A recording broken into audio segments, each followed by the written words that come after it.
Okay.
Hello, hello, hello. Welcome to Ladies Night, where you get the woman's insight. I am your host, First Lady Tammy, and thank you for coming to join us again. I am joined by some lovely, lovely ladies. I'm going to allow everybody to introduce themselves. So we have Damo. We have Alex. Hi. We have Kris the Blooming Ebony. Hello. We have Luann Love.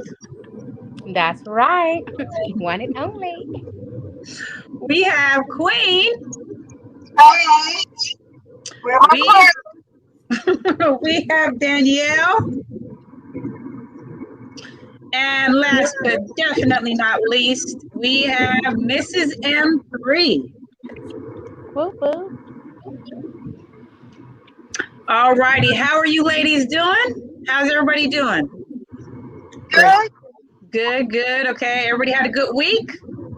Yes. Yes. Is everybody as excited as I am about our stream tonight? Oh yeah. Oh yeah. Saturday number 2. Yes, Saturday number 2. Our first was so successful. Absolutely had a blast, and I'm looking forward to us having another great time. And this is a really good topic that we're talking about tonight. Tonight we are talking about self-care and its importance. So I'm super excited to get into this. We're going to go ahead and get started with our first question. Yes, we're going to start with our very first question of the stream for the night. So first question is, what is your definition of self-care? So we can just go around the circle. Damo, what is your definition of self-care, my dear? So I think self-care for me is like a very broad term. I think a lot of people think it only has to do with mental health, but it doesn't have to do with that. It doesn't just have to do with that. I think self-care is just really just taking care of yourself, taking time to maybe do your nails, maybe, do your makeup, maybe read a book, maybe just, have a conversation with your grandmother every week. Your nails, maybe, do your makeup. Go ahead, now. I think it's okay. We wanted to hear you twice. Go ahead, girl. But yeah, anything that makes like you feel good, or you take a moment for yourself that doesn't involve, do anything for anybody else. It can, as long as it's beneficial to you, as long as you're doing it for yourself, to make that person happy. But yeah, that's pretty much just it. Take care of yourself and doing something for you. Nice. Great feedback. I love that. Alex, before I get to you, I just want to shout out Gator Girl. She says, peace, ladies. Really enjoying the series. She is running lines and listening from the clouds. So shout out to you, Gator Girl 04. Thank you for tuning in. Next, we have Alex. So Alex, what is your definition of self-care? Yeah, so first off, I'd like to say thank you guys for allowing me to be on this. This is my first panel, and thank you to M3 and Mr. Hall of Fame for connecting me with you guys. I'm really excited for this. But my definition of self-care would be just doing anything or indulging in anything that makes you feel good about yourself. Like she said, it doesn't necessarily have to be mental health. It could be maybe dressing up and going out, or like she said, putting on makeup, or maybe if you want to go with the mental aspect, maybe journaling, seeking counseling, or just unwinding down, maybe watching a good TV show, just anything that will make you feel good, maybe getting away from everything that's stressing you, or just indulging in like positive things and having a positive environment around you. So yeah. Nice. Thank you for that. Thank you very much. All righty, Kris the Blooming Ebony, what is your definition of self-care? Hi. My definition of self-care, on top of what everyone else has already said, my definition would be to learn who you are in like a deeper way. And so by this I mean, sorry if you can hear, I have a baby with me. Understanding your emotions, I would say, learning your triggers, learning things that make you happy, being able to identify your emotions so you can express that to somebody else. And also just so you understand how things make you feel. Sorry if you can hear him. I think that's really important. That's something that's missed very often, is people, we know that we're emotional as women, but we forget that we can have some control over our emotions. And so recognizing, I think he agrees with me. Sorry, everyone. So recognizing our emotions and being able to identify them, I think is really important. Nice. Thank you for that, Kris. All righty. Queen, what is your definition of self-care? Are you there, Queen? I'm muted. My definition of self-care is depending on, what I feel like what job you have or what stresses are in your life is, I know for me, I'm in a mental health field, so social work, so it can be very taxing emotionally, mentally, and sometimes physically. So I think for me, my self-care is checking my emotions. So maybe spending some time journaling, going to a nice quiet place. I love water. I love the pool or the beach. So sitting by the pool or going to a beach and just having something to drink and just maybe being able to journal because I like to write.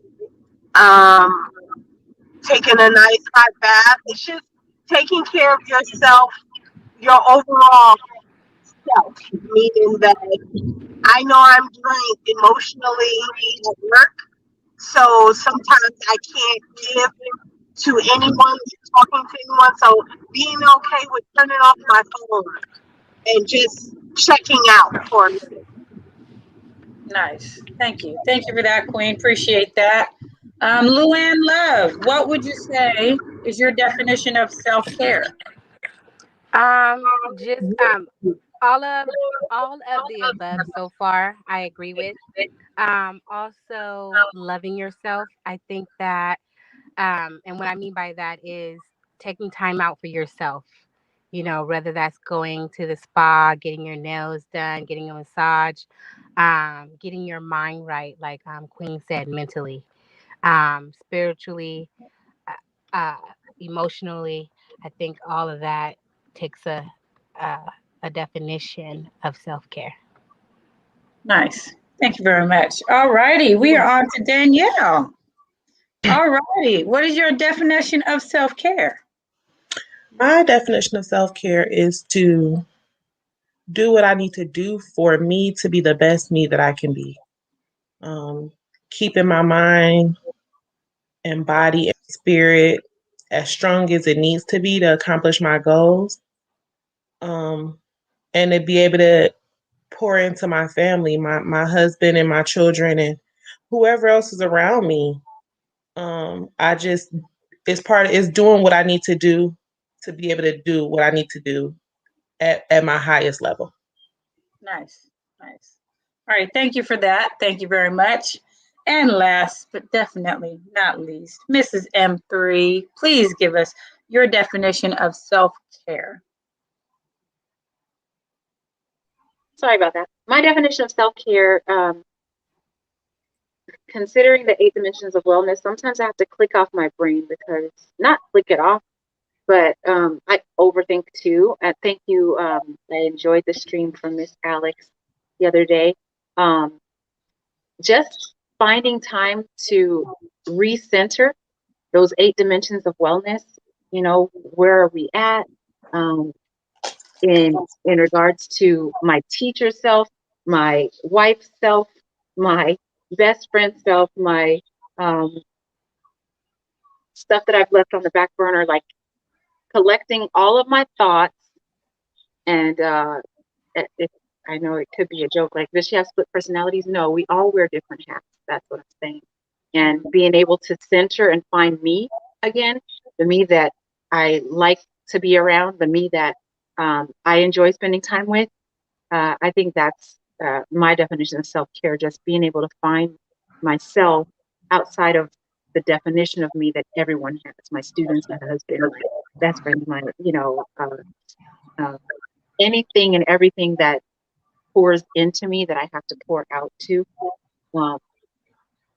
that pulls me in every different direction. I have to find where can I fill myself up again so that I'm not empty trying to just go through the motions as the weeks go on.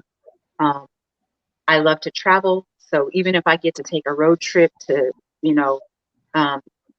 enjoy, just being on the road, like, I enjoy the journey, not just the destination. And if I get to the destination and there's socialization and there's especially my family, I'm excited. So yeah, or my husband's family, I'm excited. So yeah, that's self-care to me. Nice. I really enjoyed that. I enjoyed everybody's responses to that question. I just, mirror what everybody said. I completely agree. I think a lot of times we're so busy taking care of everybody else that we forget about ourselves and sometimes put ourselves on the back burner. And we have to, try not to do that. And like people have been saying, if that means going to the spa, getting your nails done, drinking some wine, writing some poetry, writing in a journal, whatever it is, that's going to help you get back to you, I think is definitely important. So, and I like what you said, Mrs. M3, about what pours into you that you want to pour out of them. I like the way that you worded that. So thank you. Nice, everybody. Okay, so it seems like we're all on the same page as far as the definition of self-care. Before we go to the next question, does anybody else have anything they'd like to add? Yes, no, maybe, possibly. No? Okay, so we're going to go ahead and get to our number 2 question for our lovely, lovely self-care topic. All righty, so why is it important for us to practice a self-care routine? So instead of going around the circle, I'm just going to allow anybody who would like to respond to this. Please feel free to respond. All righty. So Dama's got her hand up. Go ahead, Miss Dama. Why do you think it's important for women to practice a self-care routine? So personally, it's I think it's important. So I don't like blow up on people because I have a very short temper and a short fuse. So if I'm not taking care of myself and I'm not doing things for myself to make myself happy, then I kind of just I'm kind of like in an angry state. Like I'm helping people and I'm doing this and I'm doing that and I don't have time for myself, and my nails look crazy, or like I didn't do my eyebrows, or like and then it's like any little tiny thing that someone says to me that is wrong is gonna make me skyrocket. So for me, it's important. Also, I deal with mental health. So maybe when we talk about mental health, I'll go more into that. But it's definitely important because I'm not a person who likes to take medication. You know, I like a little bit of marijuana, you know, but I don't like, you know, I have my little pen, but you know, I don't like to take prescription medication and things like that. I mean, I have my bottle of pills, you know, if it ever gets that crazy, but so taking care of myself keeps me from having to do those things, and you know, my blow up is not nice.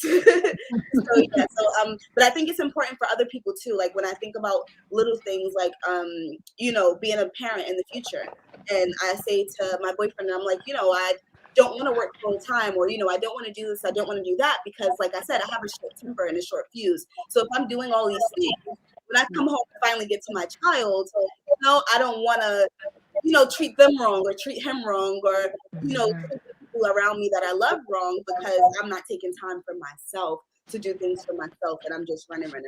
So yeah, I think that for anybody, just you know, you don't want to get to a point of maybe depression or anger, or you know, just feeling low just because you're not taking care of yourself.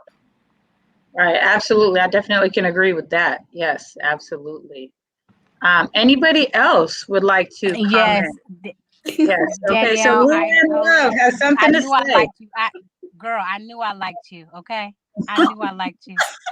Anybody who partakes in Mary Jane is a special person. I have a little pouch that I take with me everywhere in my bag. Girl, and they have these pens. Let's not even start. But I think that that is a self-care, especially in the field that we are in. I think it's really, really important, just like Danielle said. It's also mental. Sometimes you have to just wake up and give yourself affirmations in the morning. Just so you know you okay.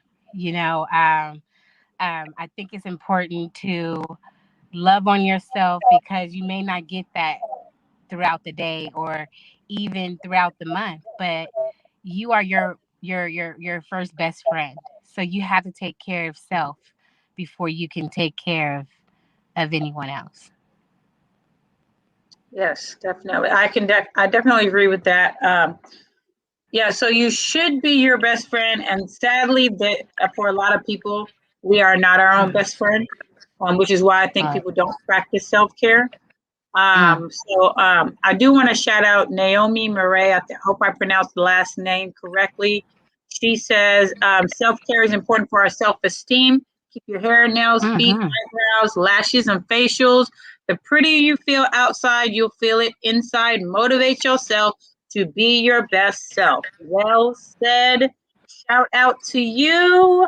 Shout out to you. I have both of my hands up for that one. Yes, nice. I really, really like that. All righty. Anybody else want to add to that? Yes, no, maybe. I would say I will. that. Mom. All right. Go ahead, Danielle, and then I think Queen wanted to say something. So you can go ahead, Danielle. I would say that my self-care routine is important to me because my self-care is actually the practice. In my religion, we keep, it might sound morbid, but it's something that everyone is promised to do, and that's die. And my religion teaches to keep death at the forefront of your mind because it keeps your ultimate goal present. And the ultimate goal for most people, if you believe in heaven, is to make it to heaven. And so it's important to have a self-care routine for me because it keeps my ultimate goal at the forefront of my mind, which is praying and remembering God. And that keeps me centered. It keeps me calm. It gives me confidence. It gives me everything that I need to do everything that I need. Nice. Thank you for that. Yes, definitely can concur with that. Nice. Thank you, Danielle. All righty, Queen, what did you want to add? I think it's important to, I know for me, I didn't always have a routine. I just kind of did for everyone else. And I had a supervisor when I worked with transitional age youth tell me, hey, I need you to go somewhere where no one can get a hold of you, and just take a moment. And if I can get a hold of you, that means you're not doing your job. And because I was running around so much with trying to make sure my clients were doing what they need to do and supporting them, and I didn't take time to support myself. So I think my self-care routine is really just taking a moment and doing things I enjoy doing. Like I just started crafting again. I make cards and stuff like that. So, it seems like work to others, but I get excited going into stores like Michael's and so that's been self-care lately. I think it's very important because if I'm not taking care of my whole self, I'm limited in what I can give at my job, at home, or to my friends. Yes. Right. Yes, definitely. Thank you for that, Queen. I want to shout out Flea Love. Flea Love says you got to begin with the end in mind. And there was another comment that Flea Love had made, but I can't see it at this time. So I think there it goes. So self-care is keeping your realms free from, I think the other one was, free from, there you go, free from, and from the beginning with the end in mind. So you do have to think about the end goal and make that your focus because it helps you to want to keep moving forward. So thank you for tuning in, Flea Love. Shout out to you for tuning in. Thank you very, very much. Anybody else would like to add to what we've already said? And if you did not have anything to add, that is perfectly fine. I will say that I think self-care is important because especially now, with COVID and with, so much disconnect, it is a way for you to reconnect with yourself. And I feel like a lot of people do not do that enough. Some people don't even know how to do it. Some people don't even know that it's something that you should do, especially when you have so many things that you're doing. You have so many people that you're focused on and taking care of. When you're so focused on everybody else, sometimes you put yourself on the back burner and you don't even give it a second thought. And so you need to give it a second thought because that's why you have so many people that suffer from burnout. So even with teaching, they tell us that, don't take the work home. When a lot of teachers, they don't grade anything if they're not on the clock. I have some teachers at my school, when it hits 3:00, they're out the door, they're gone. So, you don't want to take on too much, it's just important that you make sure that you address what you need for yourself while you're addressing what other people need. Make sure you don't forget about you because you are more important than other people, because if you can't be your best self, then you can't be your best self for anybody else if you can't be it for yourself. So if nobody else has anything else to add, well, we'll go. Oh wait, Damo has something to add. After Damo, we're going to go ahead and get to our third question after Damo. Go ahead, Miss Damo. It just makes me think of what they say, because I love being on the plane, and they always say put on your mask first before you put on this. I love that. I love that you said that, because that is exactly what they say. And I've been on a plane a few times. And it's interesting because, especially as a mother, your first thought is to protect your kids. So you would want to put their mask on first. But they tell you, you got to put your mask on and then do theirs. So it is, I like that analogy. I like that analogy as far as the plane, because, you got to put yours on first before you put on anybody else's. Nice. Kudos to that. Thank you, Damo. All righty. So we have someone else we're going to shout out, Yapet Campbell. I hope I pronounced the first name correctly. If I did not, I apologize. But Yapet says, it's all about time management. As a man listening to this, thank you for this good intel. We need to hear this as men too. Yes, absolutely. Yes. Even though this is a women's stream and we got some beautiful and knowledgeable ladies on here, this is definitely something that the men can hear too. Because you know what? Yes, it's definitely important for us women to, practice self-care. But you know what? Men got to practice that too. So, yes, it's important for us, but y'all got to practice it too. Because, men have their little times when they blow up and they talking crazy.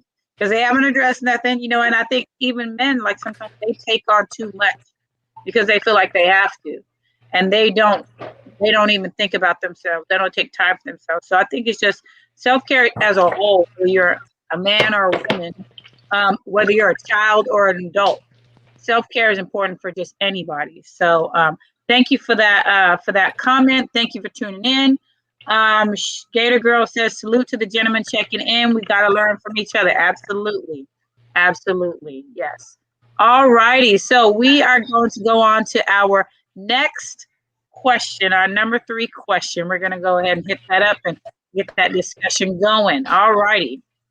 Number 3 says, do we fab diet or lifestyle change our way to healthy eating and physical activity we enjoy? So who would like to take this on first, and then we could all follow after? Mrs. M3, what would you say? Do we fab diet or lifestyle change our way to healthy eating and physical activities? Mrs. M3, are you there? There she is. Yes, ma'am, I am. Can you hear me? Yes. Can you see me? Yes, we can hear you. So, do we fab diet or lifestyle change our way to healthy eating and physical activities we enjoy? That's a big one. So, the reason that I say that, so I teach health science, and health education covers the full person, and we teach the freshmen basically that, you know, there's lots of fad diets out there. A lot of things that tell, you know, exercise gimmicks, do this and lose weight. And honestly, all of them have the same science behind them. 3,500 calories. 3,500 calories is a pound of anything. Pound of fat, pound of muscle, 3,500 calories. But what you do with your body, so 80% what you put into your body, 20% of what you do. So if you're giving your body more than 30% fat a day, your body is going to show that, right? And the other thing that I tell them, it's not, and Mario, sorry, Mr. M3 shared with me this, it was like a comic, and it says perfection versus consistency, right? And I'm sure you might have shared it with other people too. It's not about being perfect. It's about being right and good to your body and having the structure and the look that you want to have. If you look good to yourself in your clothes, then don't try to fit what, you know, the swimsuit edition looks like, or what the, you know, I don't know what the guys magazines are called or whatever, but don't try to fit someone else's mold. Be the perfect you that you can be, and don't worry about trying to fit society's definition of perfection, right? There's lots of fad diets out there, but all of the science behind all of everything that's out there is at 3,500. And some people are like, don't tell me that, because I don't want to count calories. I just want to eat what I want to eat. If you don't want to count calories, just know that your recommended for everybody, recommended daily allowance of fat intake is 30%. And you look on the back of nutrition labels, especially anything that's processed, and you'll see it tells you, it directly gives you, here's the serving amount in this container, 1, 2, 3, 4, 5, whatever the serving amount is in there. And you multiply anything below that by the number of servings to tell you how much of that, whether it's fat, vitamins, protein, is in the entire container. A lot of the time, American diet, we'll finish the whole bag of chips by ourselves and think, oh, you know, that was one bag of chips, so that was one serving. In actuality, most bags of chips, it's like 1.5 to 2 servings, right? So learning serving size and portion sizes helps a lot. And then if you're happy with the way that you look, that's what matters. And also being healthy. So putting the sun in foods, more sun in foods than there are the processed foods, you're going to be healthier, because the closer to the sun your food intake, the foods are, and I'll give you an example in just a minute. Closer to the sun that your food is, the more nutrient dense it is. The further from the sun it is, the less nutrient dense, or it's fortified, but then you have, your body has to process all the stuff to get the nutrients out. If it's hard to process, it's going to go through your digestive system and you're not going to get the nutrients that you need. Your nutrients have to get to you in the small intestine before it gets to the large intestine. By the time it's in the large intestine, it's waste. It's ready to be pooped out, right? So here's what I mean by sun in foods. Okay, so let's go through. Maybe there's 4, maybe there's 5. Let's use strawberries for example. Fresh strawberries, closest to the sun, right? You pick it or the farmer picks it. It goes to the grocery store. You buy it. However you get that strawberry, it's from the vine to you, right? Farm to fork, farm to plate, however you want to say it. It's fresh and it's from the sun to you. Frozen strawberries, fresh, frozen, one step away from the sun, right? Preserves, now they've added sugar. Now they boiled it down. Strawberry jelly, now they've taken out the fiber and they've just given you the flavor. Strawberry flavored cereals, strawberry flavored jam, fully processed, no nutritional value, just sugar and the flavoring. The further away from the sun, the less nutritional value.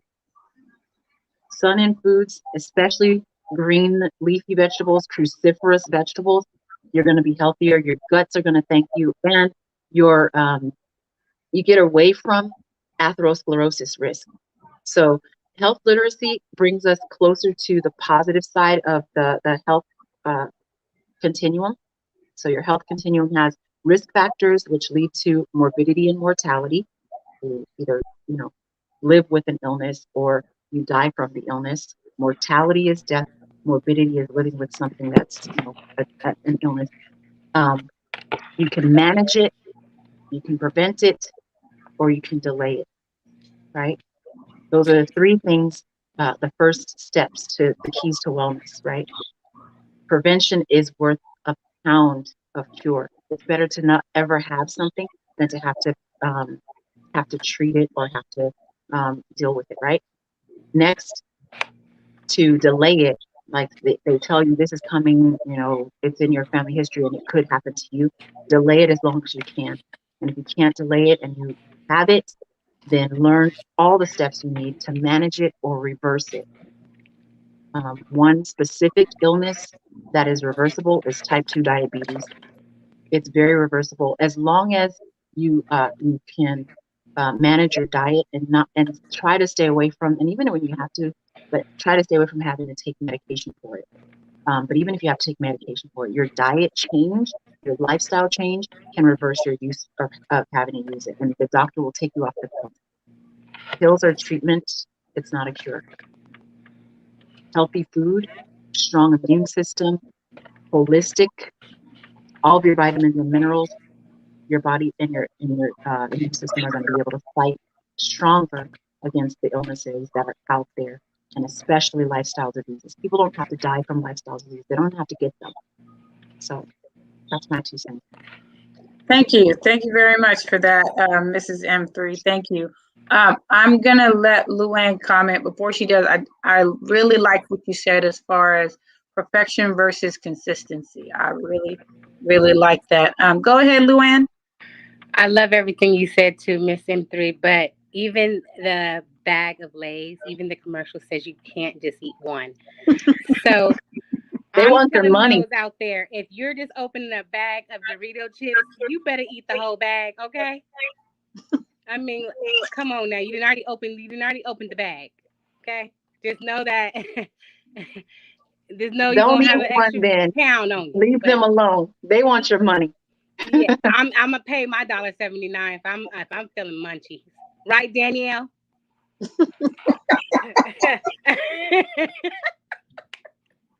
It's Dominique you talking to. You keep calling her Danielle. I mean Dominique. Sorry. It's okay. Our names aren't on the stream. That's why right now. Thank you, Luann. Thank you for that. It is always nice to have something to laugh about. So, even in the importance of self-care, it's always nice to, have a little bit of lightheartedness in the midst. So yeah, I did like what you said about perfection versus consistency. And I feel like people need to hear that, because I feel that when you are on you're on a fab diet where you're trying to eat healthy, that is part of the problem, I think, is that because you're not reaching that level of perfection, you don't see it as success. And so it is more about you being consistent with it rather than you being perfect at it. And because just with anything, consistency is so important, whether it's healthy eating, whether it's being your best self, whether it's being a parent. It is so much more important for you to be consistent than for you to be perfect, because the reality is nobody's perfect. There's something wrong with everybody. As amazing as I am, I'm not perfect. I'm not speak perfect. for yourself. So, There's a thing. But that's the thing, is that, you cannot have it in your mind that, I have to be perfect, because if you keep that there, you're going to have the hardest time, because you're not going to be able to get there. And there's always going to be something that you're going to find wrong. So when you're trying to reach that level of perfection, there's always going to be something that gets in the way to tell you that you're not perfect. So it is more about being consistent and paying attention to you being with the consistency that you have. Because I think when you focus more on that, your success is more, you can see your success a little bit more clearer than you could any other kind of way. So, Right. There's a saying, it's a Japanese word called kaizen, Kaizen, and it just means to constantly improve. So make better. You're your own competition, no one else. Make better the you that you were today. Come tomorrow. So tomorrow, I learned from yesterday. I'm going to consistently improve upon what I'd like to accomplish. It's not about me being perfect, but it's about consistently striving towards the goals that you set for yourself. That's the Japanese kaizen. And you see even their food presentations are like, it's beautiful. They always do things in a way that's they try to improve upon where they were the day before. It doesn't mean that they're perfect. It just means they're constantly striving towards a goal. They've always got they're visionaries. I'll say that. thank you, Mrs. M3. Thank you. Damo has something to say, and so if we could all mute our mics, that would be awesome. Just saying. Luann, my love, could you please mute your mic? All right, thank you. So much love for you. All righty, Damo, what would you like to add? Can I see the question again? So do we fab diet or healthy eat our way to, there we go, thank you. Do we fab diet or lifestyle change our way to healthy eating and physical activities we enjoy? Okay, yes. So I love fab diets. Let me tell you why. So I took nutrition in the spring or whatever. I got an A. But I took nutrition in the spring, and we did like meter, and like you enter your food and it tells you like how much sodium and potassium and all this stuff, right? And it's cool, it's fine. I got an A, but that's too much. The best way that I learned about like even just like how many calories are in a spoon of heavy cream, which is a lot. I was making a lot of pasta. I gained some weight. So even just figuring out like, how many calories are actually in a full bowl of broccoli. Like you can sit there and eat a full bowl of broccoli and not really, consume many calories. Learning about, fat breaking down. I learned that from fab diets. I learned it faster and I learned it easier, because as you're looking at these fab diets, it's because most likely you're lazy and you want something that's going to work quick. So you're trying to find the best one that's going to work. But as you're doing that, you're learning all these different things from all these different diets. And do a fab diet. It's usually something that's fun and something that's easy. Like I love the JJ Smith 10-day smoothie cleanse. Because whenever I like binge, I do that because it's fun and go shopping for all the ingredients and look everything up. But then it turns me into, all I want is a salad now. Wait, all I want is this. Wait, I'm, seeing something on Instagram and making it. Oh, wait, now I love avocado toast. Oh, wait, So I love fab diets because I think that it kind of does change your lifestyle when you see people doing the ring fit. Now I have a ring fit, and now you're like, let me go to the gym. This is actually kind of fun. So yeah, I like fab diets. That's my thing. Weight Watchers, those little shake drink things. Right now I'm doing the Glucerna Hungry Smart because I need to lose some weight. And this 10-pound camera adage is making me feel worse. So yeah, so diets are cool. I think they help you like kind of learn about healthy stuff, especially if you don't have a way to learn about it. And it makes it fun, and then you end up changing without even noticing that you're changing. Yeah, so. Nice. Thank you for that, Damo. Thank you very, very much. So my 2 cents I will add is I do think that we fad diet and lifestyle change our way to healthier eating and physical activities we enjoy. I feel like those things motivate us to do those things. But the problem is that they don't always keep us doing those things. So for instance, like going to the gym, for instance, your lifestyle change, I'm going to go to the gym, I'm going to go to the gym 3 days a week. So going to the gym, working out helps you to do those physical activities that maybe you weren't able to do before. But the problem comes with you, like I said a minute ago, with not being consistent. So for me personally, like I got a membership to 24-hour fitness. I can't tell you guys how many times I've actually gone there. It's nice to have the membership so that if I want to go, I can go, but I ain't been going. And I will take you up on that thing to go to be my little partner, Miss Dominique. I will take you up on that. I swear I will. So that's the thing for me. I don't do well if I don't have a partner with me because I need somebody to hold me accountable. And I feel like a lot of times some people are not honest that that's what they need, is that you need somebody else to hold you accountable. When you're not feeling like going to the gym, like, nope, let's go. We got to go. When you're trying to eat that snack that you shouldn't be eating, like, no, here you go. Here's something else, substitute for something else. And I think part of the problem is that, we have our friends that they have good intentions, but they don't always do the right thing. So they may not tell you that you need to go to the gym or you need to eat better. They might say, oh, girl, you don't need to lose no weight. You cool. Don't even worry about it. Or if you want to eat that, you go ahead and eat that. Don't worry about what nobody says. But, so it's best to have a friend that is very honest with you about those changes you need to make. And if you need to make a lifestyle change, you want to have people that are going to be honest with you and tell you that you need to make a lifestyle change. So I do think that it does lead you to, having a healthier lifestyle and doing physical activity, and which is not a bad thing at all.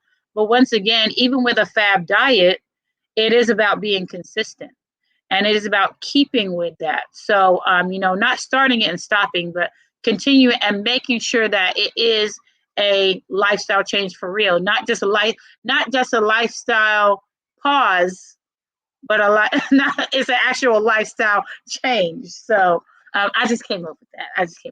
In my head. So anyway, before we go to our next question, did anybody else have anything they wanted to add? Miss Kris, what would you like to add? I just want to say thanks to Dom for. I've never heard that perspective on fab diets before. I'm not for them, except until you mention what you learned from them. I think that's totally true because I learned a lot from the keto, Atkins, all of those random diets. And I completely agree with you, First Lady Tammy. I think the fad diets are okay, but what the issue is yo-yo diets. Like yo-yo anything is an issue.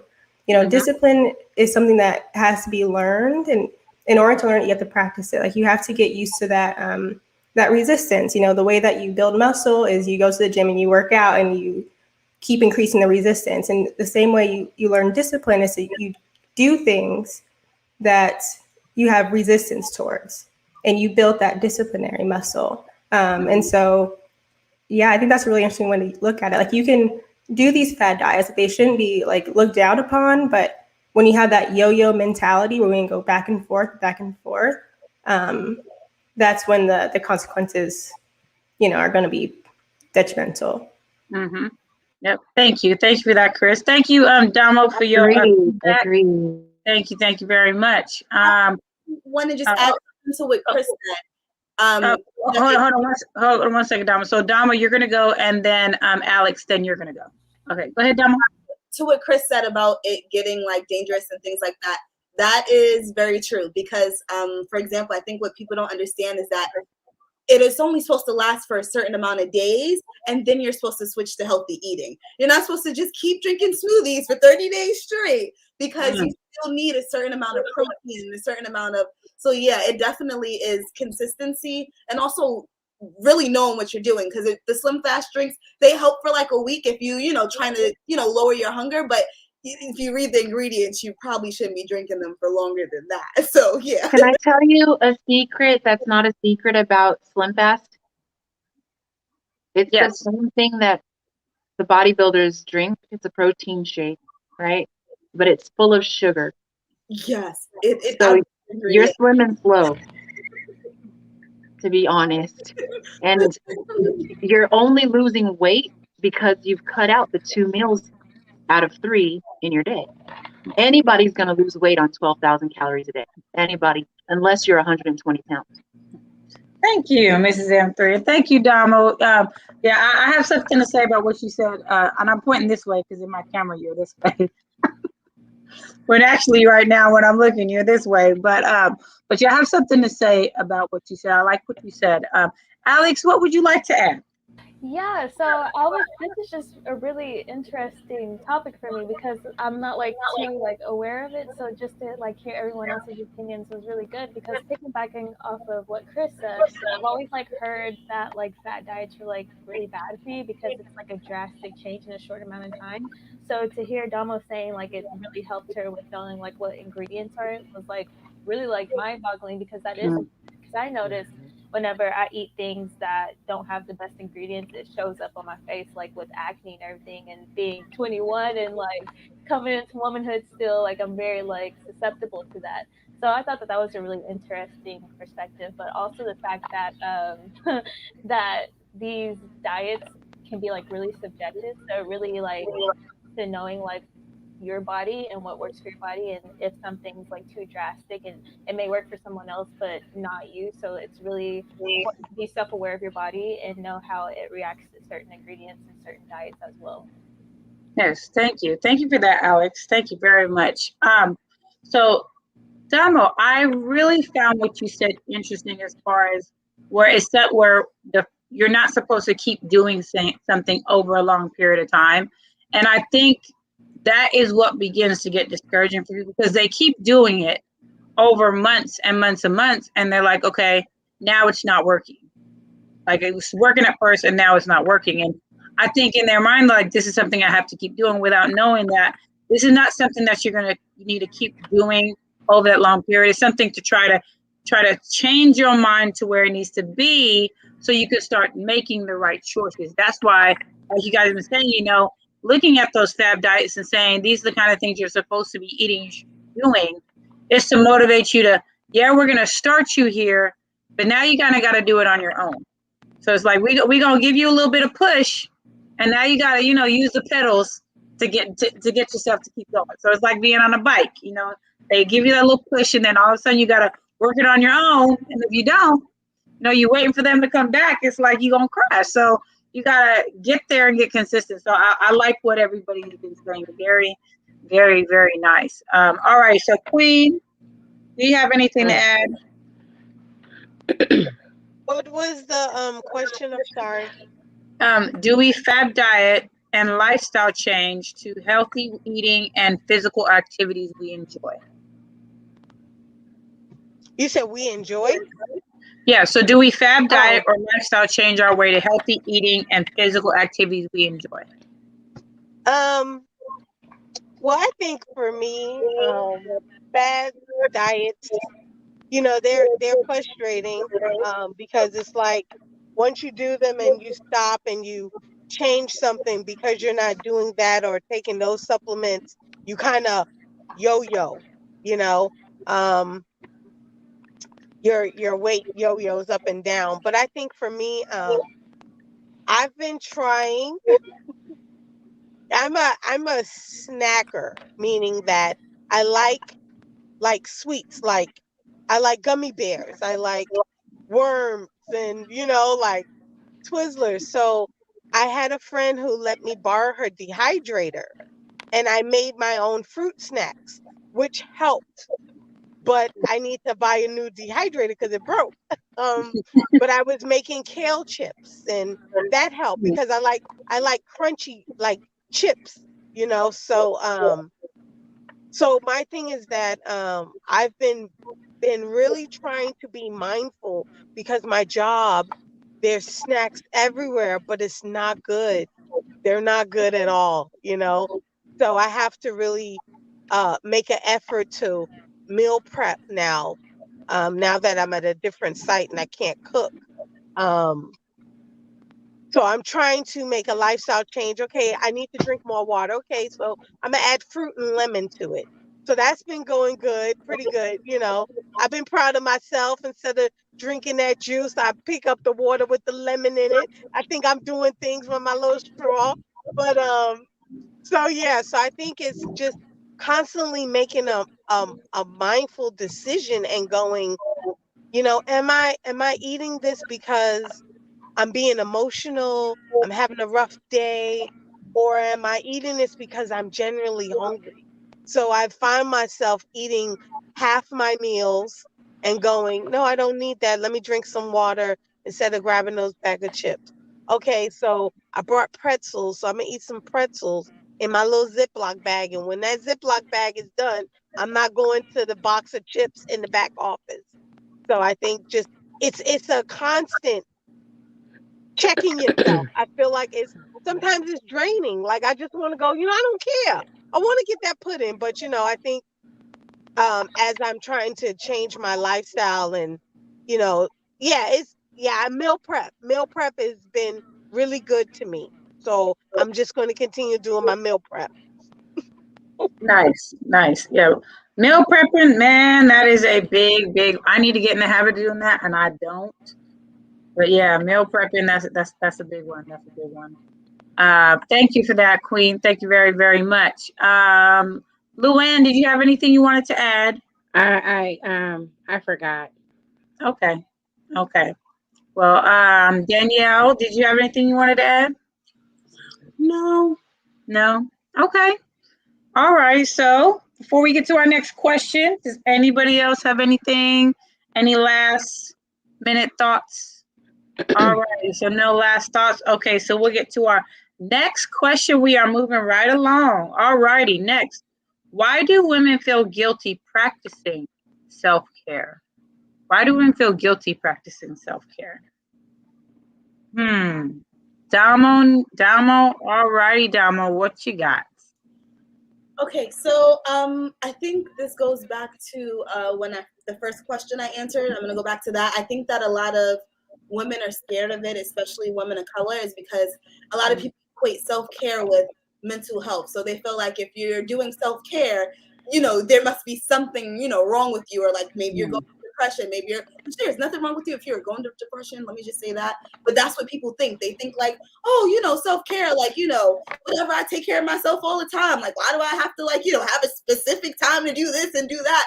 And it really comes from a place of just being scared, you know, being scared to even see if you have the time for that self-care, because what if you don't? What if you don't have time to take care of yourself, you know? So I think it comes from a place of not really knowing what it is, and also being scared to like say, I need time for myself, to say, hey, I can't handle, you know, 50 different things and also not have time for myself. So yeah, I think that's where it comes from. Or you think that you're taking time for yourself is taken away from your kids or taken away from your family, or because women get this thing where you're supposed to cook and clean and do this and do that and do, like I said before, and I told my boyfriend, I will not be working full time and being a full time mother and wife. That's not happening. So it's just they put so much on women that we're supposed to do all these things. So why do you need self-care? Why do you need to take a moment to yourself? You're a multitasker, right? Women are multitaskers.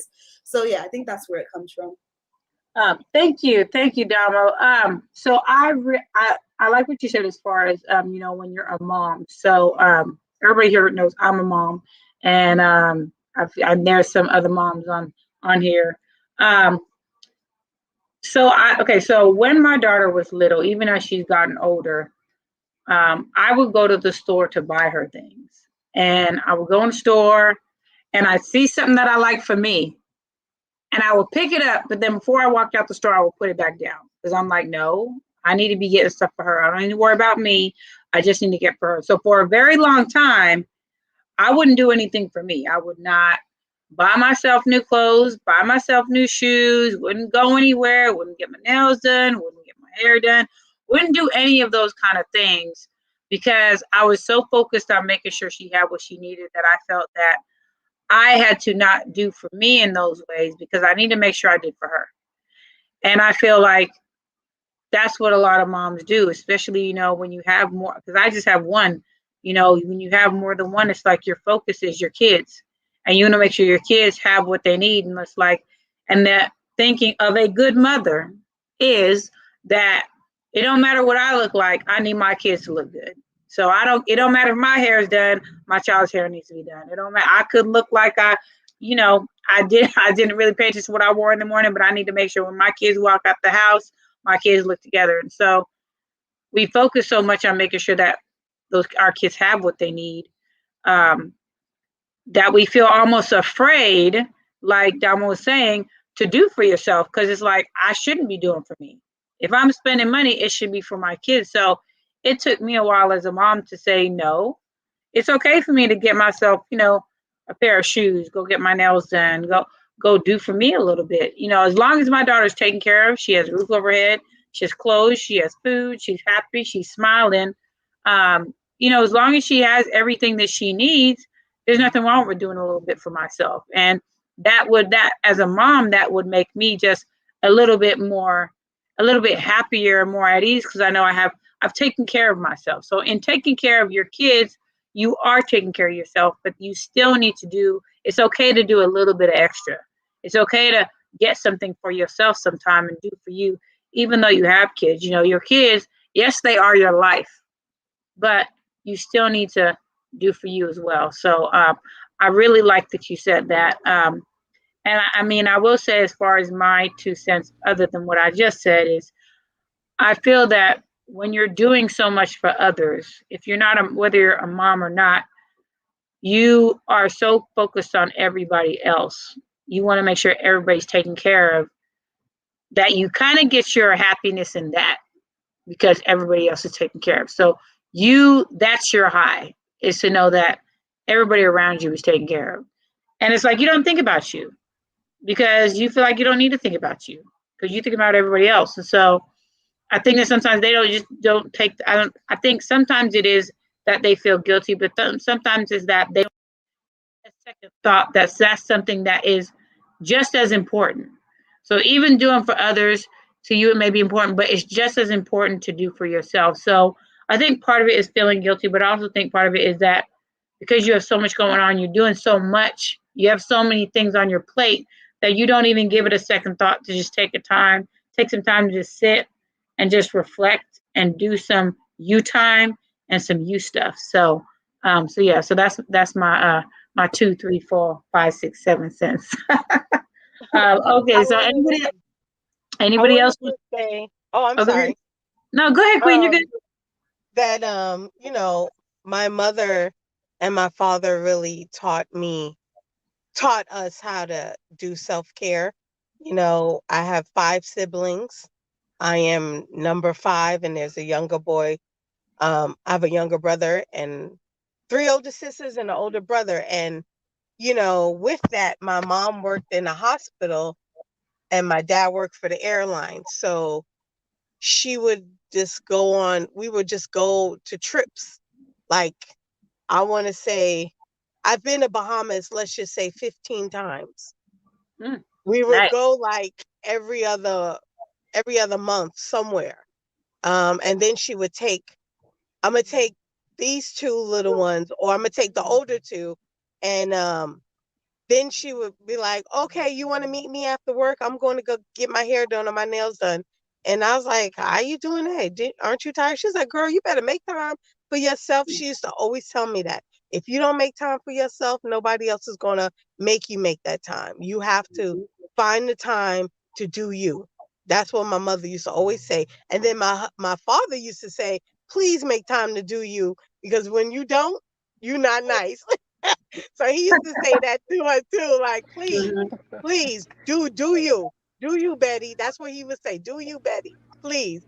So I think over the years, with being in the field that I'm in, I started taking home work and, forgetting to do me, and thinking about the clients that were more, had more issues and, were heartstrings. They were pulling my heartstrings, and I had to separate it and go, it's okay.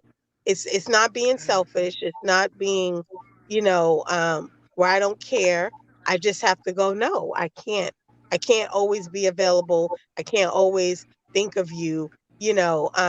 My motto is, though, as a friend, if my phone rings and I can hear it and I wake up, that means I'm supposed to talk to you.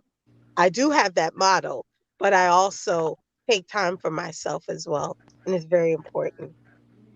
Nice. Thank you, Queen. Thank you very much for that. I appreciate your comments. Luann, did you want to add anything? No, ma'am. Okay. Okay. Anybody else have anything they want to add? Kris, alrighty, Kris, go ahead. One thing that I've noticed is I feel like a lot of women have been convinced that when they're happy or they're creating this positive energy, that they're taking it from somebody else. Like there isn't just an abundance of it. I think that's where the guilt comes from. Like if we've been told that it's kind of like the less happy we are, the better our contribution is to the world, if that makes sense. When it's actually the reverse. Like it's been proven that the happier that you are, the more things you do, the more times you do things that add fulfillment to your life, the better your relationships are. The happier you are, the happier your children are. And I just think we've been taught this for so long to just go out and do it, sacrifice to make everyone else's lives better. When it should be the reverse. It should be the happier you are, the more energy you have, you can create that abundance for other people. You can help add that value to other people's lives. And so I just think over the years, it's just been a huge misconception that when we're happy, we're taking that away from somebody else. Thank you, Kris. Thank you for that. Yes, definitely can concur with that. Definitely. Wanted to give a shout out. Gator Girl says, "Amen goes all and up and through y'all's comments." Very, very nice. Thank you very, very much. Queen, I wanted to say that you're very lucky that you had parents that did talk to you and show you how important self-care was. Because I feel like not everybody has that advantage, and it's just sad. But I feel that the parents that don't are because maybe they don't understand how important self-care is. Because maybe they were just, in their mind they had to get everything done, and they had to, especially if you're a single parent, I got to make sure I got my kids taken care of, and I can't worry about anything else. I have to keep my focus, and so. It is important, if you have kids, to make sure that you practice self-care and make sure that you help your kids understand that self-care is important for them too. So it's really amazing and awesome that you had some parents that were able to do that for you.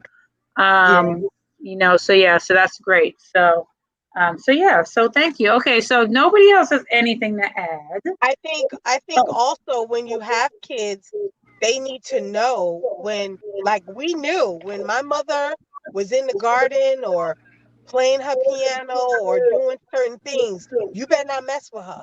That's her woosah, because you about to get that behind is about to get touched. So don't mess with her. Give her her moment, and she will come. So so we also knew when to give our parents the space, and then we had older siblings that would take. We have two sets of three, so the older ones would take the little ones away so that my father could have his space and my mother could do her thing. So, but we knew that door is closed. It's been closed for 2 hours. Don't go over there and touch on that door. So yeah, that's I really like what you just said, because yes, parents just when you need to make sure your kids know that when the door is closed, that's my time. Don't bug me. Leave me alone. That's definitely important. And the kids need to respect that, Right. I have, Because that's part of the problem is that, I feel like some parents do, oh, I'm on my phone, like, oh, I'm gonna be doing this. And the kids like banging on the door, asking even using the bathroom. Like for some single parents or parents that ain't single parents, you're in a couple, your self-care time might be you going in the bathroom. And next thing you know, the kids is knocking on the door trying to get your attention. It's like, I can't even use the bathroom in peace without y'all coming to bug me. So and I speak from experience. I'm just saying.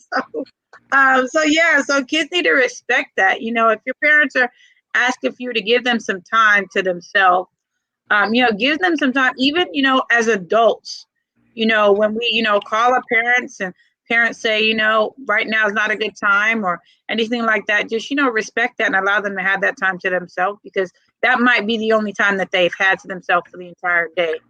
So and respecting that and allowing them to have that is so extremely important. Thank you for that. Okay, Dama, you had something you wanted to say. Yes, no, Queen just made me think of my grandmother. So before I moved here about 3 years ago, so I was like 25, and my grandmother, I stayed with her for a few months to save money. And till this day, and this has been since I was younger, Mondays are her days off. Like, you don't talk to her. She doesn't go out and field service. She's Jehovah's Witness. She doesn't go knock on doors. She doesn't clean. She watches. So she asked me, the first thing she said is, so you have some place to go on Mondays? She kicked my grandfather out the house. Like, until this day, if I call her on the phone and I'm like, I knew you were home, it's Monday, it's your day off. So yeah, I need to respect that, and I need to leave her alone and stop calling her on Mondays. Nice, awesome. Danielle, did you have anything you'd like to add before we move on to our next question? No, I don't know why women feel guilt. I know that me becoming a mom made it more apparent that I needed to take care of myself. Having kids is actually what made me learn to do self-care, because prior I didn't have kids, so I was almost 30. So prior to that, I didn't really need self-care because everything was about me. So once I had kids, I learned that I do get short. I do have less to give if I don't do something for myself. So I never experienced the guilt. I don't really know.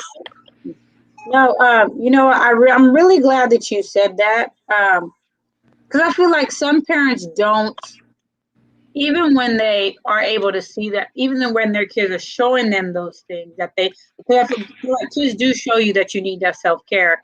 I feel like sometimes some parents don't see it. They still don't see it. And it is really important to pay attention to those signals that you're getting that you need to take care of yourself. So especially when you're a new mom and that baby starts crying, you don't know what to do.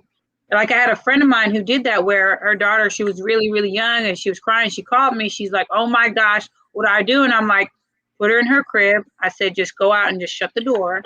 She's like, but she's going to scream. I was like, it's okay for her to scream. Just go out, just shut the door and just take a breath. And she did that, and she thanked me because it gave her a little bit of time to just kind of relax, and so that she wouldn't blow up or do anything that was just not going to be good. So I do think I really love that you said that you didn't really know, as far as like, see that you needed self-care until you had kids, because I feel like that's something that is definitely a motivator for you to see that. So I really love that you said that. Thank you for that. Okay, so if nobody else has anything to add, we're going to go on to our fifth. Oh, wait, no, we do. Alex has something to add. All righty, Alex, what would you like to say? Yeah, so Mrs. M3 had said something at the beginning that like a lot of women wear like a lot of hats, and so I feel like with those responsibilities we may like feel certain like ties or attachments to it, whether that's with your kids or people to take care of. For me, it was my job. I got my first job in my career, and I automatically felt like I had to prove myself. So if they asked me to come in on my off day, I would, even though it would need to just relax. And it kind of got to the point where like mentally that was starting to affect me. Like, I didn't have any days to myself where I could just unwind and reflect.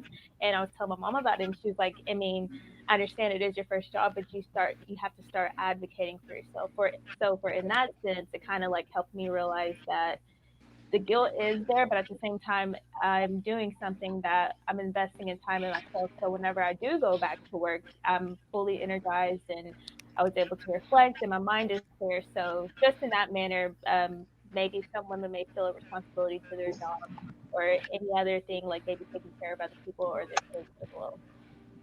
Nice. Thank you for that, Alex. Thank you. Thank you. I like that.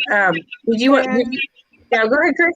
sorry, I'm so happy you said that, Alex. Thank you. I think another thing is I feel like right now in the mainstream, they're making women feel guilty for doing things that make women women, and they're making men feel guilty for doing things that make men feel like men. And so I feel like a lot of the things that make women feel good, being like more on their feminine side, boosting our estrogen, they're kind of like the media is making it seem like those are weak women, you know. And the same for men, you know, the things that they do naturally that boost their testosterone, they tell them, well, don't do that. Talk about your feelings and, you know, be more like, you know, be more on your feminine side, but it's actually making men depressed. And I feel as though that is one of the reasons why we've been suppressing our self-care as women, because it's been portrayed as weak, you know, and we don't want to come off as weak, or we don't want to come off as we're not working as hard as the men or whoever it may be. And so, yeah, she just reminded me of that. So I thought that could be Nice. something. Very nice. Thank you. Thank you, I Kris. wanted to say really quickly, what you said, Alex. My job, sometimes I was working 7 days a week. And what I had to realize is that I can't be available all the time. So I tell them, I said, hey, you got me Sunday to Thursday. You can work me like a cotton picking slave and, you know, whatever. I said, but Friday and Saturday, don't call me, don't email me, don't look at my phone, don't think about me, because you will not be able to reach me. So, you know, so that's been me, you know, taking care of myself. Like, okay, yeah, I'll help out because we are short staffed. I'll go over there and do that. I'll run over there and do that. But no, Friday and Saturday, don't, no. Cornelia, Queen is off limits. So, yeah. You know, I really like that you said that. It's interesting. So, it's interesting. I'll get to that. I like that. I'm sorry. I'm just having a moment. Sorry. I'm sorry. Just thinking about yeah. So, anywho, let's get to the fifth question. I'm just having a moment. I'm sorry. We can get to the fifth question. Ooh, just breathe. Self-care. Breathe. All right. So, our fifth question, which is not our final question. If you have not in the past and do now, what made self-care become important to you? So if you have not in the past and you do now, what made self-care important to you? So I really liked this question. I'm not gonna give my feedback just yet, but Damo, you raised your hand. Yes. Okay. Yes. So you're muted. We can't hear you. Sorry. Alex, you can go first if you want. Okay. I'm raising my hand first. You want to go first? Okay, so you can Alex, go ahead and go. I was just agreeing with you that I really like the question. Yeah. I would like to go next though. Okay. Wait, sorry, now show the question because I have my so if you didn't in the past and you do now, what made self-care important to you? Oh, this goes back to the reason why I do self-care. Yeah, because I needed to stop getting angry with people and like yelling at people. And then my boyfriend that I have, you know, I'm a really good girlfriend now. Like I used to be like really not the best. And so I just wanted to change who I was, and I wanted to change. And I knew that a lot of what I did came from, you know, my anger and my like, you know, mental health or whatever. So I needed to take care of my mental health. And in taking care of that, I got into like spiritual stuff like witchcraft and things like that. And that's what set me on the journey of self-care and like having the altar and like lighting incense and like just like, you know, breathing and having a moment to myself. Yeah, so that's it. I guess my journey into taking care of my mental health instead of just being like, oh, well, I'm crazy, deal with it. And then me, you know, looking up and getting into like liking witchcraft and things like that really is what gave me time to to myself and to like reflect on myself. I moved to a whole nother side of the country from New York. You did. Wow, right. It was working. So the self-care, like it just came with the move and the There you go. Nice. Thank you for that, Damo. All righty, Alex. Yeah, I really relate to what she said about it was starting to like affect your relationships because I like went through the same exact thing. Like my ex-boyfriend, well, my ex-boyfriend, but he was like, you know, you got some things that you need to work on. So whenever I saw that it was like affecting my relationships and I wasn't putting me first, and I was more so becoming consumed with everything else but me, like the relationship, my work, my achievements started to become my personality trait, just everything else but me I was focused on. And so whenever I saw that I was becoming like really overwhelmed, and if I wasn't making an achievement or if this relationship wasn't going right, it completely like altered my mood. Like that's when I noticed that, okay, like I do need to start like looking more within myself and finding more peace within myself instead of looking at other things to solidify that or validate that. So yeah. Nice. Nice. Thank you for that. Thank you for that, Alex. Luann, do you practice self-care now and not in the past? Luann? Oh, there you No, because I you know, just love myself the way I am. So And what made self-care, what made you, wait, blah, blah, blah, blah, blah. What made self-care important to you? come back to me because I'm still trying to gather my answers. Okay, I got you. I got you. Danielle, I know you said earlier about your kids. So was that what made self-care important to you? Absolutely. I love being a mom. But like I said, before I had my child, I was a single person. I was not even in a relationship. So I wasn't a mother and I was a single person. And when I met my husband, he had a child already. So I was an instant family, plus I was pregnant. And you don't realize how big the role a woman has in a family until you have that role.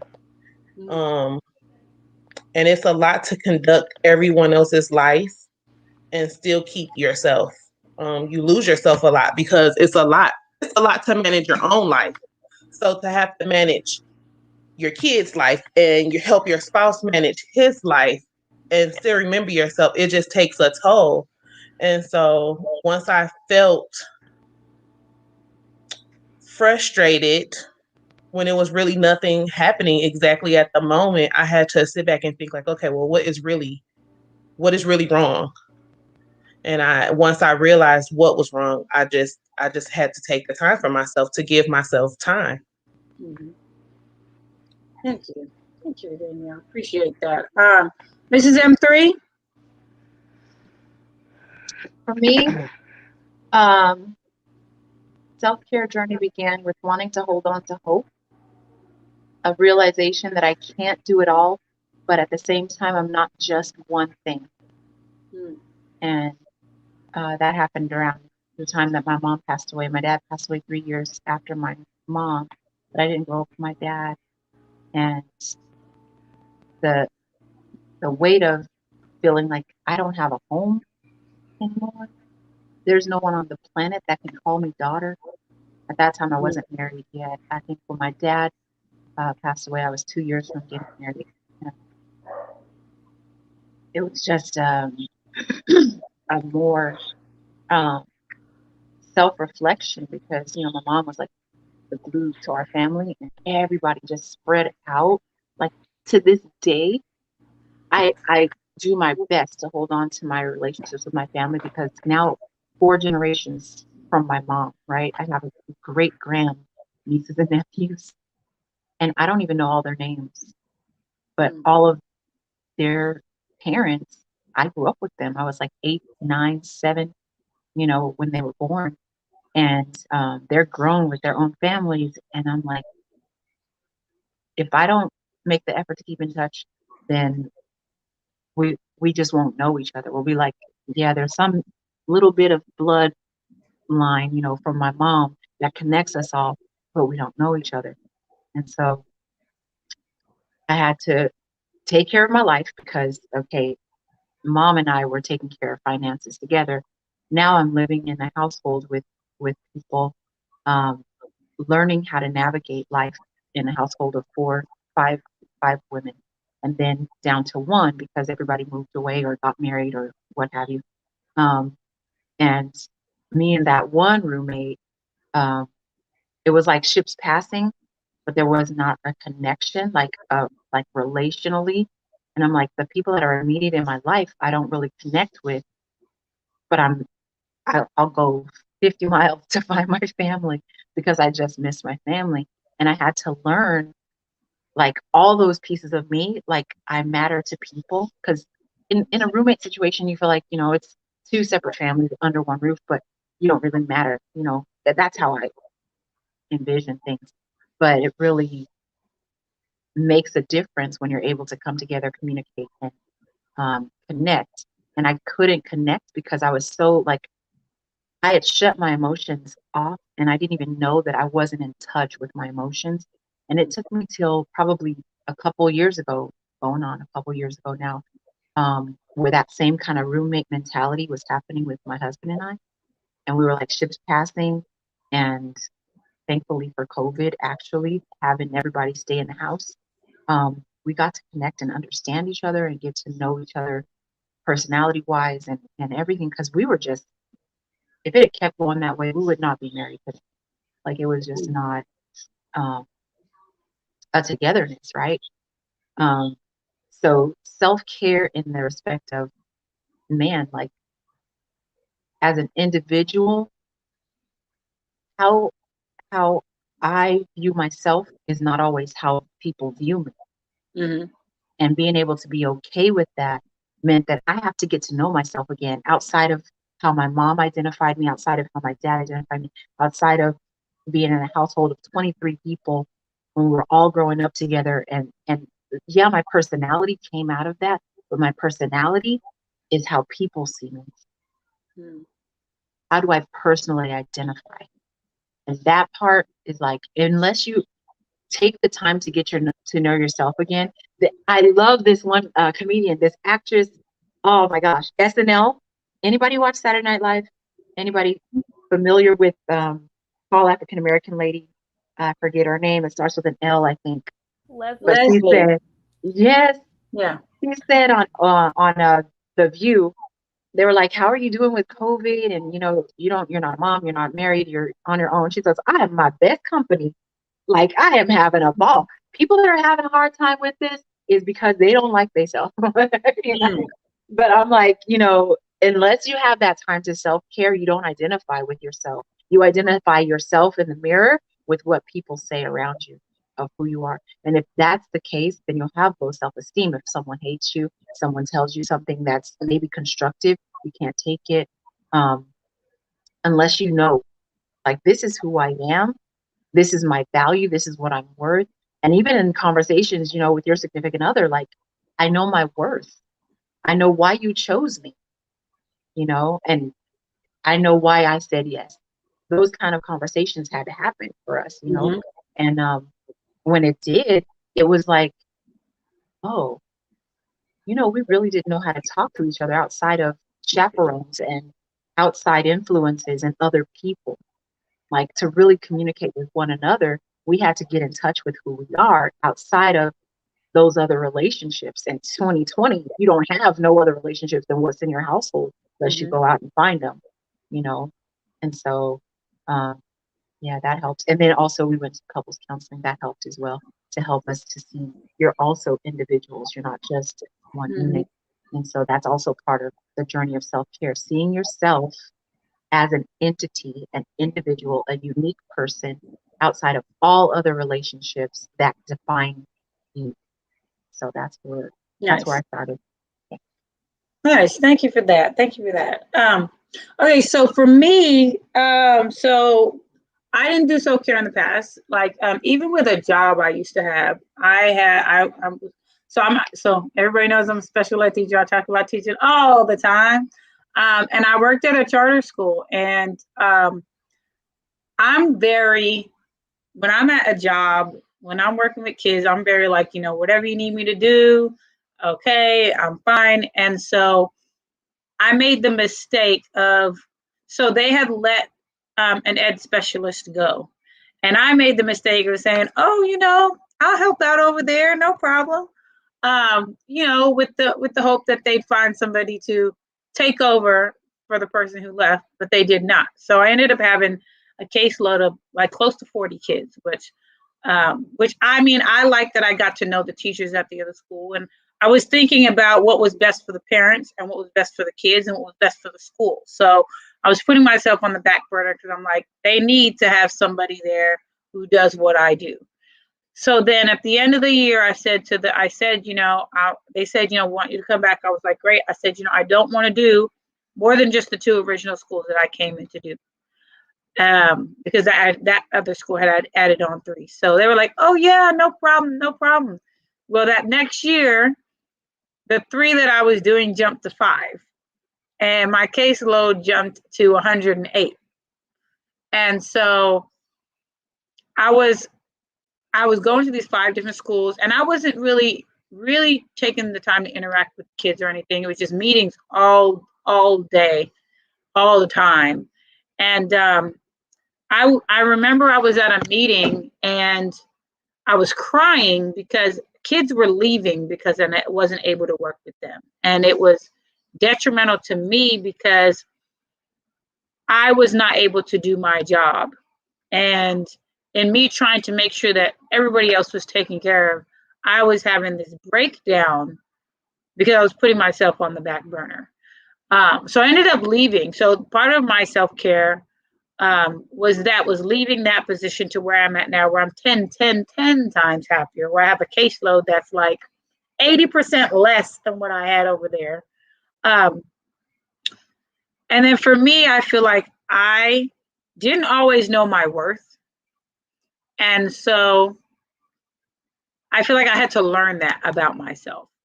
And even in a relationship that I had in the past, I had a friend of mine who had actually helped me to see something that I wasn't even seeing at all, because I'm the kind of person that I want to make sure everybody around me is taken care of and they have what they need. So I'm constantly, if people know that, if you need something, I got you. I will call people just to check on them to see how they're doing. I will do those kind of things just because I feel like people need that. And so in the past relationship, I was going out of my way to do things to make sure that that person had what they needed.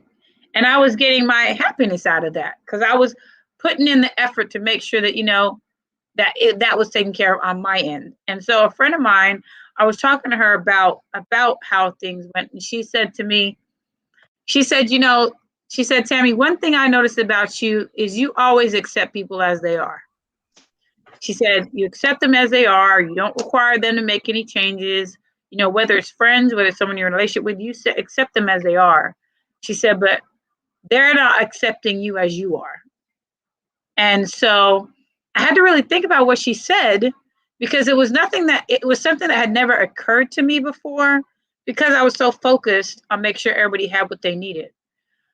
So it was interesting because I started thinking, like, I'm always make sure I'm giving everybody what they need from me, but I'm not making sure that I'm getting what I need from them. So in not making sure I'm getting what I need from them, I'm not practicing the self-care for myself that I need, and that's so extremely important. So I started making an effort to make sure that I'm getting what I need. So even if it's something as far as getting my nails done, having my amazing beautician do my hair.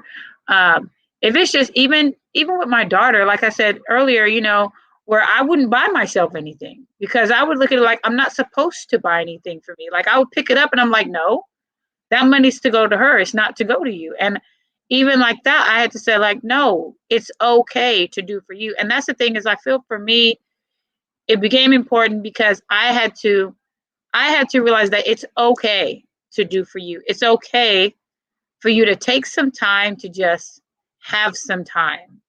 It's okay to make sure you're okay. Like, I feel like that's what we need to do more, is just kind of take some time to do a check-in with ourselves to make sure we're okay. I feel like some of us don't do that because we don't have the time, because like if you have a job, like I think Alex was saying earlier, it's like, you're trying to make a good impression. So you're like, oh yeah, you need me to do that? Absolutely no problem. Even at the job I have now, I'm very, because of what I came from, and that's why I was having a moment, because of what I came from with the 108 caseload, where I'm at now, I'm very accommodating and very like, oh yeah, no problem, sure. And so I do think now I need to think when I'm at work, like, is this something I really need to take on? Or is this going to be too much for me?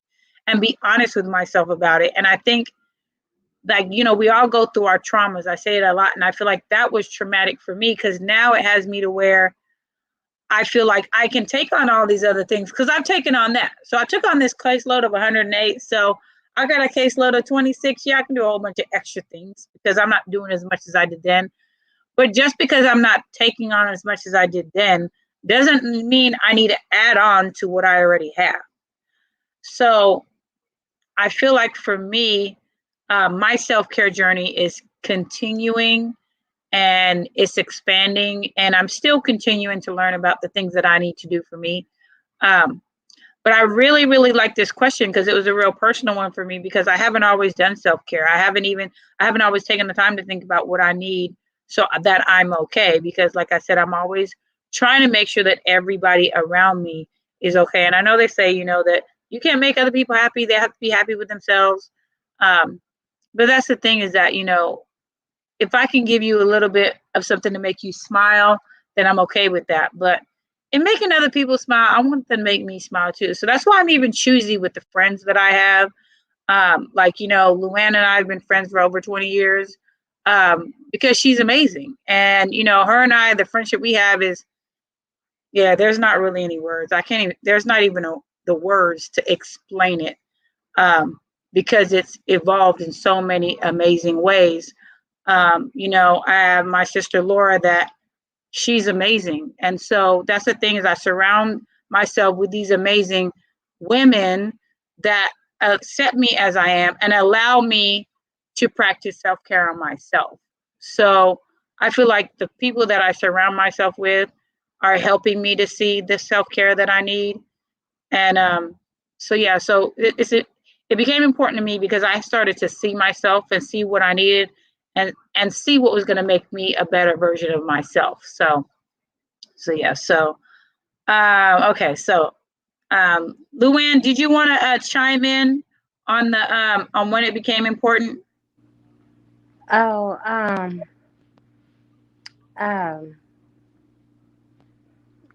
you know, I'm a ditto to what you said. I'm still on my self-care journey, I believe. Because to me, getting my hair, nails, and everything done is like so much, materialistic. But I understand the importance of it. I understand that it's important to make yourself look good, to make yourself feel good. And so I've been doing a lot of, just searching within myself, and sometimes I stay quiet now. Sometimes I'm not as quiet when I'm irritated. Um, um, but um, but I've learned to not let what other people say irritate me, and to just stay quiet. That is really, really important for me, um, because like Danielle said, it's about your mental health, and I need to stay sane.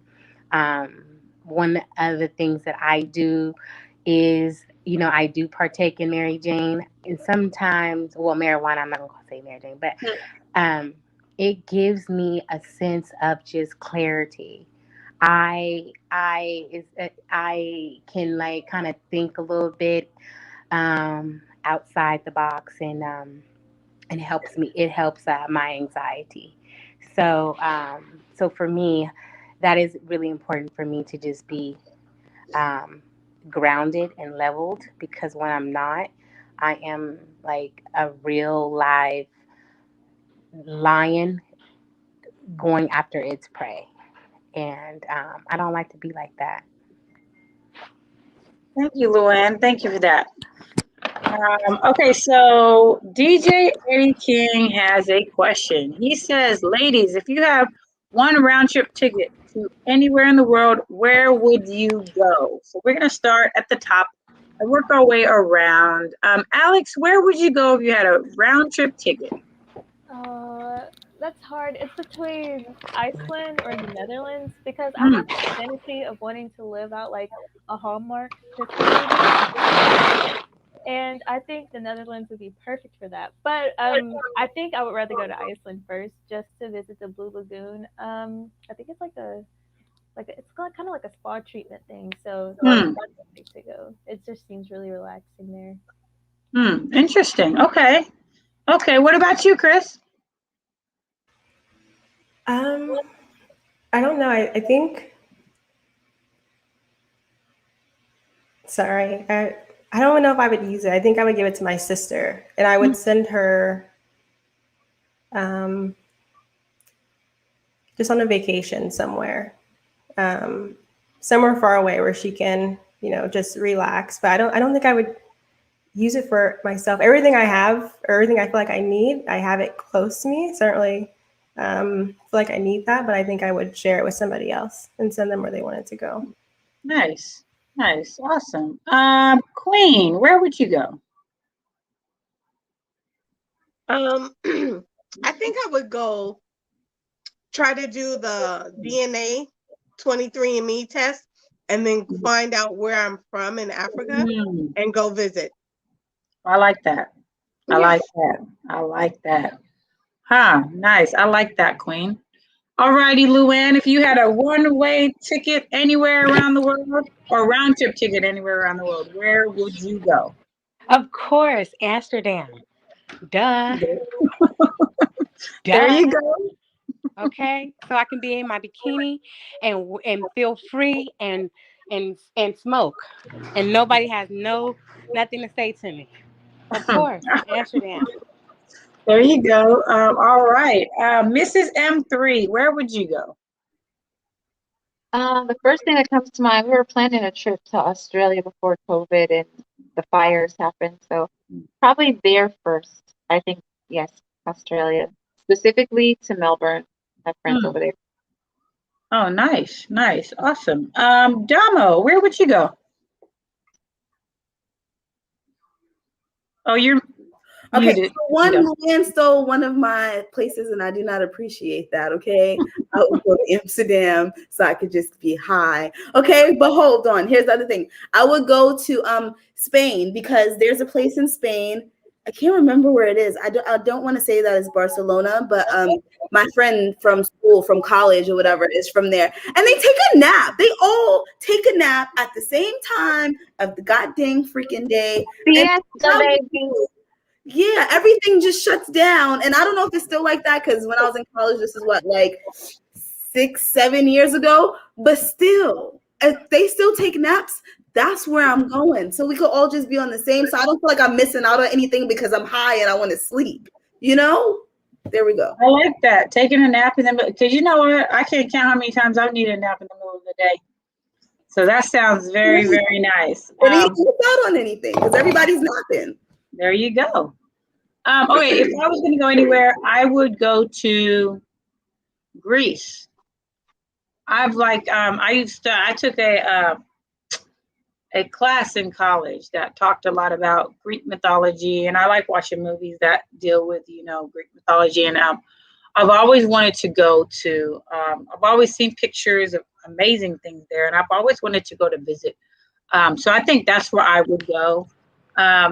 But I'd also like to go to Africa. I think it would be really, really nice to go to Egypt, to go see the pyramids. I think that would be just amazing. So yeah, and I do like what Queen said as far as doing the 23andMe, and I think that would be really, really nice. So yeah, that's where I would go.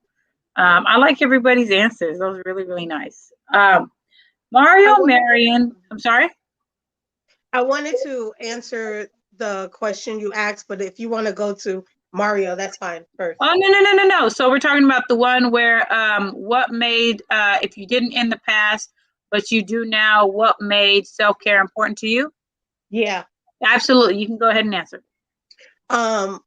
You know, I didn't always practice it. I stopped. And then I think what I realized sometimes my self-care is helping others. My mom died 21 years ago of cancer. And so right after she passed away, I tried to get back into college. I really couldn't. I took a semester off and it turned into a year. And then when I went back, some of the classmates that was on my social work track, you know, because at one point you just stay with the same classmate because you're about to graduate. Three things was happening. One girl mom had just died. One girl mom just got diagnosed with cancer, and the other girl's mom was dying of breast cancer or had breast cancer. And so what I realized was that there was power in my pain. So my self-care became being what I didn't get from others. You know, like everyone wanted to fix me and try to have the right answer, or, you know, oh my, you don't know what even if your mom died, my mom was 3,000 miles away. She died a week before I was leaving to go back to New York for the rest of the summer. So New York became a tragic fate for me. So being that I was going through that, I was able to even heal myself and go, okay, well, what did you need? What did you need at this point? Not that I pushed it on them, but I just said, man, I'm here if you need anything. And then I met a girl who, in a different class, a random class, and her father was murdered. And I remember going up to the teacher because she took a week off. And I said to the teacher, what was her name? And then the teacher's like, this is her name. And I said, okay. And she said, may I ask why? And I said, well, you know, I had a significant death in my family, and I just wanted to kind of do something for her. So then we had the next time she came to class, we had this thing where we were trying to get to know each other. So we did icebreakers, and she told me she liked, what are those things called? The Indian things that you hang in the window. Oh, the dream catchers. Yes, she liked dream catchers and butterflies. So I made her a dream catcher with pink butterflies because that was her favorite color. And I wrote her a card. And so to this day, I still have the letter that she wrote me. And she wrote, you know, I never thought I would find such comfort in a stranger. You really renewed my faith in people. And I'm so grateful that I had that class with you. So I think sometimes my self-care can be just being something for somebody else that I didn't get, you know. I absolutely love that story that you just told. And I love when you said there's power in your pain, because I feel a lot of people don't see that. And what you said is just shows that when you go through something, you're able to use what you went through to, like you said, to help somebody else. And that was a really awesome gift that you made for her. That was amazing. So I really love that story. Thank you. And for that. every now and then I go back and I look at the letter to remind myself. Nice. That, you know, like I still have it. And it's from like, I want to say 2001. Wow. Yeah. That's so awesome. I tried to look her up on Facebook. I couldn't find her, but now that's awesome that you have that memento that you can just go back to whenever you want to, just to reflect on it. And so that's really, really nice. So I'm really glad you told that story. Thank you for that. Okay, so Mario Marion, he says, does the motivation for self-care come from validation from men? Does the motivation come from the validation from men? Who would like to take this on? Mrs. M3. Okay. I think we kind of answered that because in this hour and 44 minutes we've been on, I don't think one of us has really mentioned that we do like makeup and glam and all that to impress a guy. Like you've heard an hour and 44 minutes of what our self-care is about. Right. And yeah, it's all to do with, you know, being the best person we can be, putting our best foot forward. Right. We have to take care of ourselves so we can take care of all the other hats that we wear. Thank you. Thank you, Mrs. M3. Yes, and you know it's interesting. I'm sorry. Go ahead, Luann. Oh, no, go ahead. No, go ahead. You're good. I just wanted to piggyback off of what Miss M3 said. Yep. And nobody ain't worried about y'all men. Okay? We are not checking for you, Mr. M3. We are not checking for you. Thank you, Luann. And you know, it's interesting because I feel that sometimes men think that. Like they think, oh, you know, she getting, or even some women, they be like, oh, she getting all dressed up for so and so. Oh, she doing her hair for so and so. Oh, she like, and it's not even about that. Like, it's not about that. I'm trying to get dressed up. Maybe I'm trying to get dressed up for myself because I look good and I'm trying to feel even better. So that's the thing is that, like, you know, Ms. M3 said and Luann said, you know, we ain't worried about the man. This ain't got nothing to do with them. The self-care, it's about us and do what it takes for us to feel good about us. So yeah, so men are not. It's not a negative on you guys, like, because we appreciate when you appreciate what we appreciate about ourselves. Right. So that makes sense. And I have something to say to that as well, because I think that a lot of women do feel like they need to get dressed up for a man, or so a man would want them, or I gotta stay cute because I'm looking for a husband. You know, I gotta always be on point. No, I feel like if you're doing that, then it's not called self-care. If it's called self-care, you're doing it for self, and that is where it's coming from, whether the man likes it or not. Exactly. Yes.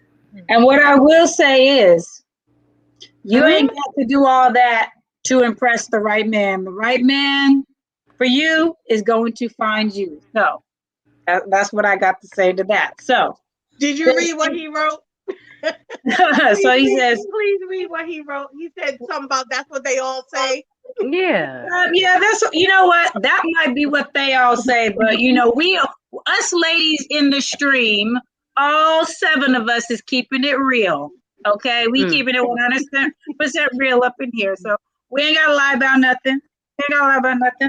It's them young girls, okay? We ain't nobody in here young. Except for this one at the end right here. This baby right here. Alex said, wait a minute. I think I'm a little wise for my age. Maybe. But you know what, Alex, you know what, you know, age really is nothing but a number. Yes, so, I agree. Yes. So age is nothing but a number, Alex. Well, like in this circumstance, yeah, but those other circumstances, no. Unfortunately, that's not what they say about R. Kelly. Aaliyah said it best, y'all. Aaliyah said it best. Myself. Oh goodness, yes. Oh goodness, I love that we can count on Luann to keep us lighthearted when we need to be. Thank you, Luann. We appreciate you for that. Thank you. So he says, ladies on the panel, if you all got stuck on an island, but you found a small boat that can fit only you and one friend, who out of the women here will you choose to take with you on the boat ride safely? So I'm gonna go first. As much as I love all y'all, I'd take Luann.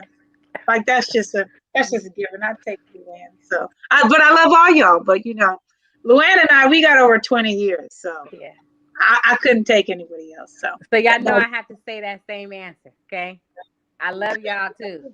You know, Miss Queen, I would take you, but Miss Queen, Tammy that boat too. Okay, you can hold on to the back because it don't say nothing about nobody holding on to the back. So if you can hold on the back, well, you know I can swim, girl. I'll be right there. I'll be floating on. Don't play with me. Throw me a rope. Listen, I ain't got to be in the boat. It's about floating. If you can float, that's it, Miss Queen. That's right. Hold on to the back. Do you hear me? I love it. Alrighty. If I had to take one person on the boat with me, Wait, oh, they said to ride safely? Yeah, he says, who out of the women here would you choose to take with you on the boat? Oh, to ride safely. Well, Yash, don't take me on the boat if you want to ride safe. It would have to be between Queen and Mrs. M3. But I feel like at a point I might annoy Queen because she might be like, I'm gonna need you to sit down with all that, right? So, but me and Mrs. tie you down. I would tie you down. Huh? She would tie you down. I would tie you down. I ain't gonna tell you. I'm gonna just do it. But I feel like we're gonna have fun until she be like, all right, that's enough. I'm gonna need you to get on another boat. And that's like me and Mrs. M3, I feel like we just be laughing and cheesing the whole time and sipping champagne and clinking glasses. And our philosophy. Nice. Nice. It's very fun, like fancy, sophisticated type of thing. I don't know. Nice. Thank you, Damo. All right. Thank you, Luann. Thank you, Damo. Kris, who would you take with you? Who on the panel can't swim? I would take whoever can't swim. I would take on the boat with me. Whoever needs it the most, or if you're injured. Lady Tammy. That's sweet. Oh, that's sweet. Okay, so thank you, Kris. Thank you, Damo. Thank you, Luann. Alex. I would probably say Kris. I watched her interview that she did with M3, and I saw a lot of similarities. And yeah, just that would be why. Nice, awesome. Okay, so Queen. Thank you, Alex. Queen, who would you take with you? I would take Damo because she would talk so much. I would forget we on the boat. I'd be like, oh, we already at the door, girl. Thank you. She would have my ears on lock. Love it. Love it. Thank you, Queen. Thank you, Queen. And last, but definitely not least, Mrs. M3.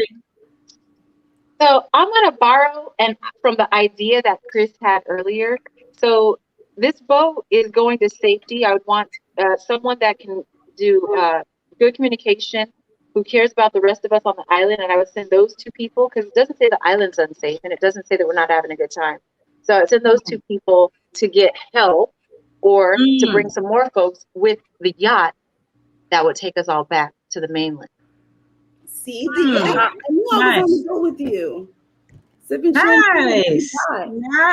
Very, very nice. All righty, lovely ladies. All righty, so we are almost done. Before we get done, and before we shout out our social media, our lovely Damo has a lovely presentation she's going to show everybody. So if we could just give a little spotlight to Damo, just a little bit of a spotlight to Damo. Oh. Are we giving a spotlight to Damo? I hope we're giving a spotlight to Damo. I'm ready because I can't wait to see avocados. Okay, right. So what I'm going to be doing is just a very simple face mask that you can do for self-care at home with ingredients that you have in your cabinet. It's also something that you might have seen before. It's a very easy mask to make. All you need is your blender, which I'm going to plug it down. You're going to need, I'm going to do half of avocado because I'm going to go ahead and make a small one for the presentation. You're going to need half of a lemon, some plain non-fat Greek yogurt. You don't want to have any kind of additives, flavors. This is going on your face. So what you're going to do is you're going to grab your little cup here and you're going to just go ahead and scoop out some of the avocado here. Oh, this thing ain't right. Make sure your avocado is ripe. It makes things much easier for you than to just have like a non-ripe avocado. Okay. I washed my hands. There we go. Then you're going to take your lemon and you're just going to squeeze. You want enough lemon juice because when you blend it, you don't want it to like get stuck. You want to have enough liquid. So you're just going to go ahead and squeeze half the lemon. Then you're going to go ahead and take your yogurt. And I'm just going to do about half of the container. There you go. Now, this part is optional. Some people are weird about honey and things like that. I love honey, so I'm going to go ahead and grab that. And add it just a squirt like that. If you're doing a full one, you're going to want to do 1 avocado, 1 full lemon, the whole container of Greek yogurt, and then you're going to want to do 2 tablespoons of honey. So you're going to put your blade on, bring it over like that, and then I'm just going to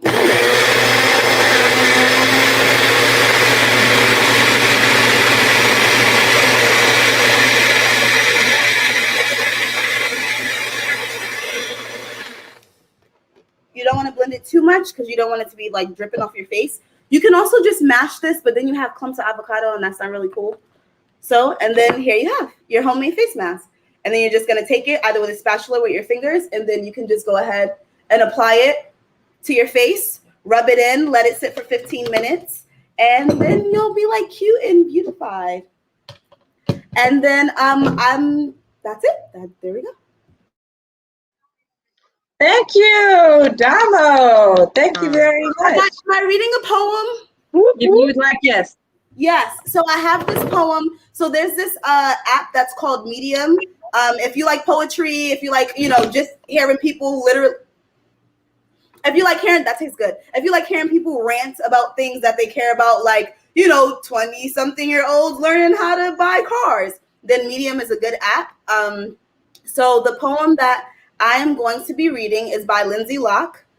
And the poem is called Tired, a poem about self-care.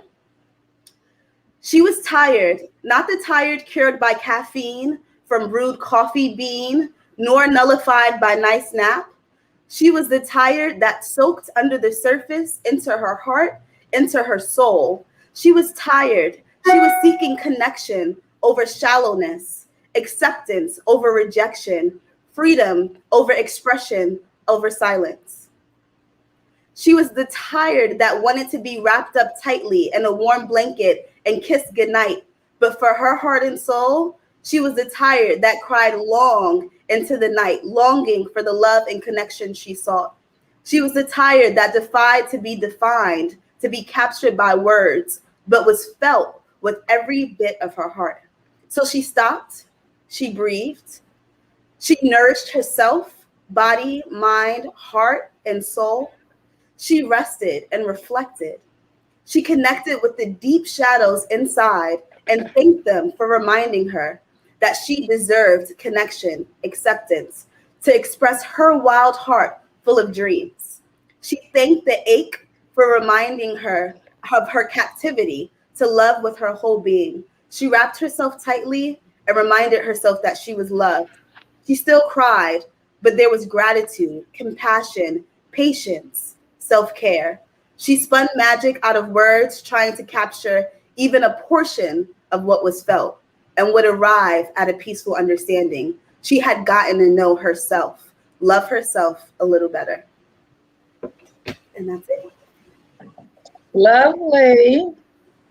Awesome. Lovely. Love it, love it. That was beautiful. I really like that. Nice job, Damo.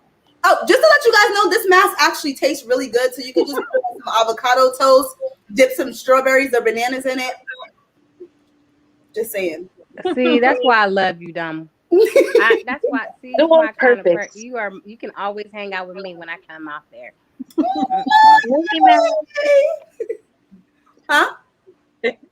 Thank you, A Damo. dual purpose smoothie mask. Yes, there you go. I'm not gonna lie, Nothing better I than might that. have to eat this as we talk because this is good. I'm just saying. Okay, so DJ the King says, what gives you the hunger to get out of bed? So this will be our last question of the stream. Let's start with Mrs. M3. What gives you the hunger to get out of bed? Man, it depends on the time of evening I go to bed, because I can wake up before my alarm clock every day if I get the right amount of sleep.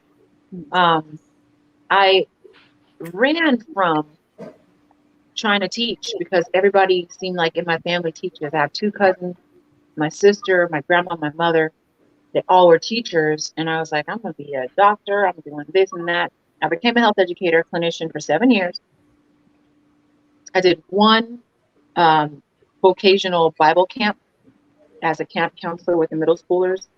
Fell in love with teaching, fell in love with the fact that there's aha moments where you don't see that in health education. You don't see that in adult spaces. Adults are cynical, even when we're not trying to be. We're sometimes pessimistic. It's not easy to teach adults anything. You can share with them information, you can't really teach them. Those students, those Bible camp students, they learn something and they can't hide the bing in their face. Like maybe they heard it from their mom, they heard it from somebody, but all of a sudden it made sense to them. I'm like, that is thanks in itself. And I went back to school, became a teacher. I love teaching. I don't know why I ran from it. I really love it. Especially it's like I married both categories because now I'm a health science teacher, right? So I get to do the best of both worlds and still see. I teach freshmen now. I taught middle school. I taught, elementary, but I teach freshmen in high school now. And just they're still at the beginning of the year, especially. They still have their little kid faces, and you see them grow into their sophomore faces. And it's just something else to start getting this deep voice and the hair and doing their makeup and all this kind of stuff. And they're experiencing life, and the knowledge that you're giving them becomes the tools that they'll use to better your world. You're going to be an old person, no longer your ideas and everything. You're passing it down to the next generation because the older you get, the less influence you have on, mainstream media and all that kind of stuff. It's amazing to see, like, they just want to know. And some things they feel like they're deprived from, you're able to share with them because health science is all about the human body. So they get to learn things that, they otherwise would look on YouTube for. But yeah, that's what drives me, motivates me during the weekday. And then what motivates me and drives me on the weekend, being able to enjoy time with my man, being able to enjoy time, find things to do and explore life and live life for ourselves. That's it. Nice. Awesome. I love that response. All righty, Luann, what gives you the hunger to get out of bed? Me taking care of people. I love taking care of the people that I take care of. So their need to need me, is one of my biggest things. I, didn't know that I loved taking care of people this much, especially older people. But because I'm going to get older one day, I want someone to take care of me the way I take care of them.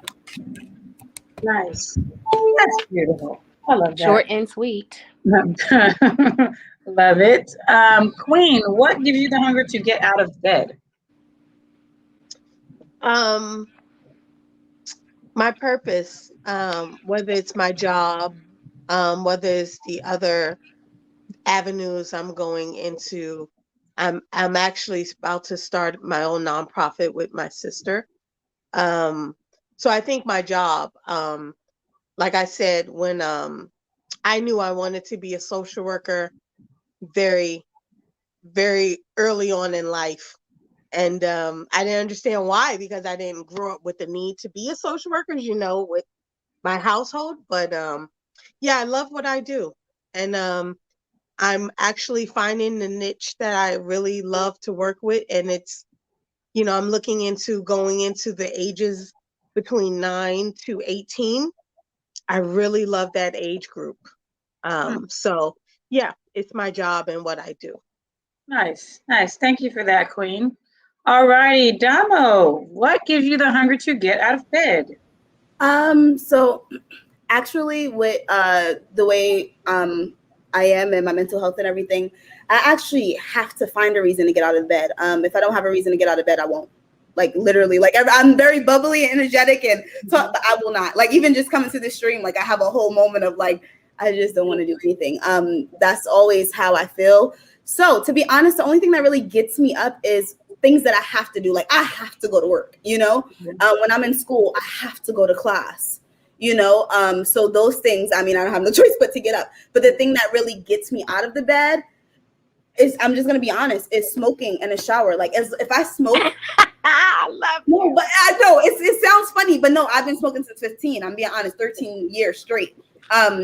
even my pediatrician knew that I smoked weed. If I smoke, I can kind of come to a place of what I call being normal without like thinking and doing all this. And, you know, just my mind runs so much that I can't even stop for a second to do anything. So yeah, I smoke and then I jump in the shower and then I'm literally at a normal person's place where I can think of this is what I need to do. I need to get dressed. I won't move. I won't do anything if I don't smoke. I'll just be sitting there stuck in like this because that's how my mind works, like this 24/7. So yeah, I smoke and I take a shower and then I'm ready to do whatever you want me to do. Nice. Okay. I truly love you, Dom. Like, you are like my everything. I just want you to know that. Because I know what you're feeling when you cannot talk to anyone or anything until you had that first lip. It's like coffee. Yeah, exactly. People drink coffee on this stream. It's like that. I know it sounds bad and horrible, but it's literally just like that. I love you so much, Dom. I'm sorry. Me too. Well, I'm sure the Damo loves the accolades, Miss Luann. So nothing wrong with that. Alrighty, Kris, what gives you the hunger to get out of bed? For me, it would probably have to be learning more about the world or myself. There was a point in my life where I felt like I was losing control of everything. And I got diagnosed with GAD years ago, generalized anxiety disorder. And a part of that, it was like I felt like I was losing control of my mind. You know, like I had no control of my emotions, how I reacted to things, how like physically, mentally. And so now what gives me the hunger to get out of bed is knowing that I've learned so much to this point and that this day is just another day for me to learn even more, to help me gain more like control, I guess. Like the more I know about myself, the more I can control myself and I can kind of take that power back. And so I would say that's what gives me the hunger every day. Nice. Most days, at least. Most days. Nice. Thank you, Kris. And last but not least, Alex. Yeah, just piggybacking off of what Dom said, it's like sometimes you just, even if you don't want to get out of bed, like you have other responsibilities, like whether it's work or school, you have to feed yourself and, you know, clean up and stuff like that. But other than that, I think it'll also be like my relationship with God. I'm trying to get to the point, like as soon as I wake up, like to read my Bible and to journal, because if I don't do that, then I'm not going to do it like later in the day, because by the time the day is done, I don't feel like reading or anything. I just like want to watch TV. So that kind of motivates me to wake up earlier and to just have that time with him, because when I don't, I notice that my day is like, it's catastrophic. So that's what helps motivates me. I love that. I love that answer. Yes, I love that answer. Sorry, I read the question. What are these questions? So what gives me the hunger to get out of bed is my munchkin. Absolutely love her. You know, I got to get her up to go to school, but you know, that's my baby. That's what I can't even call her munchkin anymore because you know she ain't little. She just getting bigger. And also what I'm passionate about, teaching. Like that's my happy place. So I get excited knowing I get to go see my students every day. So those are my motivators, and so those are that is what gives me the hunger to get out of bed. We have another question, but you know we don't have time to answer it. So I was about to answer that real quick. Just real time to answer it real quick. This sounds so degrading. I don't like it. Yeah, I don't want to. No, that's why I want to answer it real quickly.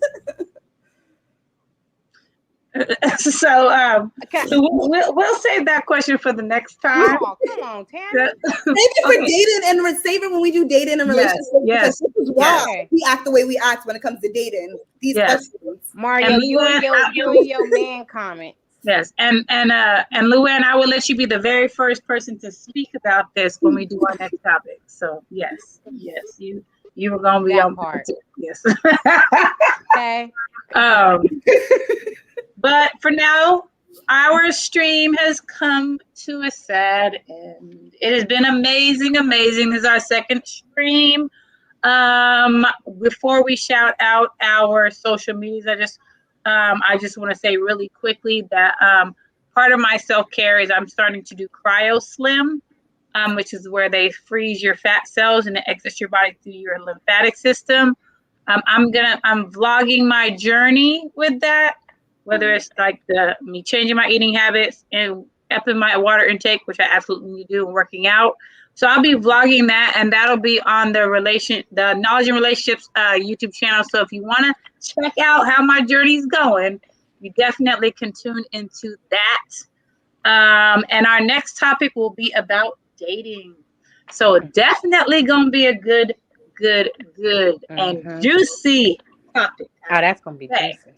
Yes. So without further ado, we are going to shout out our social media. So one by one, we'll go ahead and hit the spotlight on each lovely lady in the stream. We'll start with Alex. Let's give lovely Alex a spotlight. So big. I know. Everyone, you can follow me on Instagram at Everything Is Anything Podcast, and my personal Instagram is in that bio. Yeah, thank you for having me. Thank you, Alex. Thank you very, very much. All righty, Kris. Spotlight, Kris, please. Kris, get a spotlight. Oh, dang it. Thank you. You can find me on Instagram, The Blooming Ebony, and also on YouTube at The Blooming Ebony. I would love if you can follow me and send me a DM to let me know where you are on your femininity journey or whatever it may be. I would love to chat with you. So yeah, Instagram, YouTube, The Blooming Ebony. Thank you, Kris. Thank you. All righty. We got Queen 2K21. Can we give her the spotlight, please? Hello. You can follow me on Instagram at Queen2K21. And yeah, that's where I'm at. That's where I'll be. And I look forward to seeing you. Thank you, Queen. Thank you very much. And then Luann Love. Let's go ahead and spotlight Miss Luann Love. You're muted. I don't know if you know you're muted, my dear. Oh, sorry. It's Luann Love on Facebook. I think it's also Luann Love 5150 on Instagram. And that's it. I haven't made any new ones yet at the moment. Thank you, Miss Luann Love. All righty. Next is Mrs. M3. Let's spotlight Mrs. M3. Hi, everybody. You can find me here every Saturday at on YouTube and Facebook. Knowledge and Relationships, M3 TV News. Thank y'all for watching. Thank you, Mrs. M3. And then we have Damo. Let's spotlight Damo. Thank you. Oh, you're muted, so we can't hear you, love. You can find me on my cell phone if you call, but as far as social media, everything is at the Queen _ Instagram, Snapchat, Facebook. You just won't find me there, but I'm there. Thank you, Dalmo. Thank you very much. And then, of course, I am last but not least. Can we spotlight me, please? Now, typically I got my sunglasses, but I don't have them on right now. But if you'd like to find me on Instagram, you can find me at First Lady Tammy 916. So as it says down in the bottom of my box, whereas the number 1, not the word first, but the number 1 with ST, First Lady Tammy 916. And also Knowledge and Relationships. I am here when we do our lovely, lovely lives on Mondays and Thursdays. And of course, for the amazing women's stream here on Saturdays at 5:30. All righty. So thank you for commenting and liking. Make sure to make sure to subscribe. Make sure to tune in Mondays and Thursdays, and definitely next Saturday where we talk about dating. So thank you so much. And we are leaving. Bye-bye.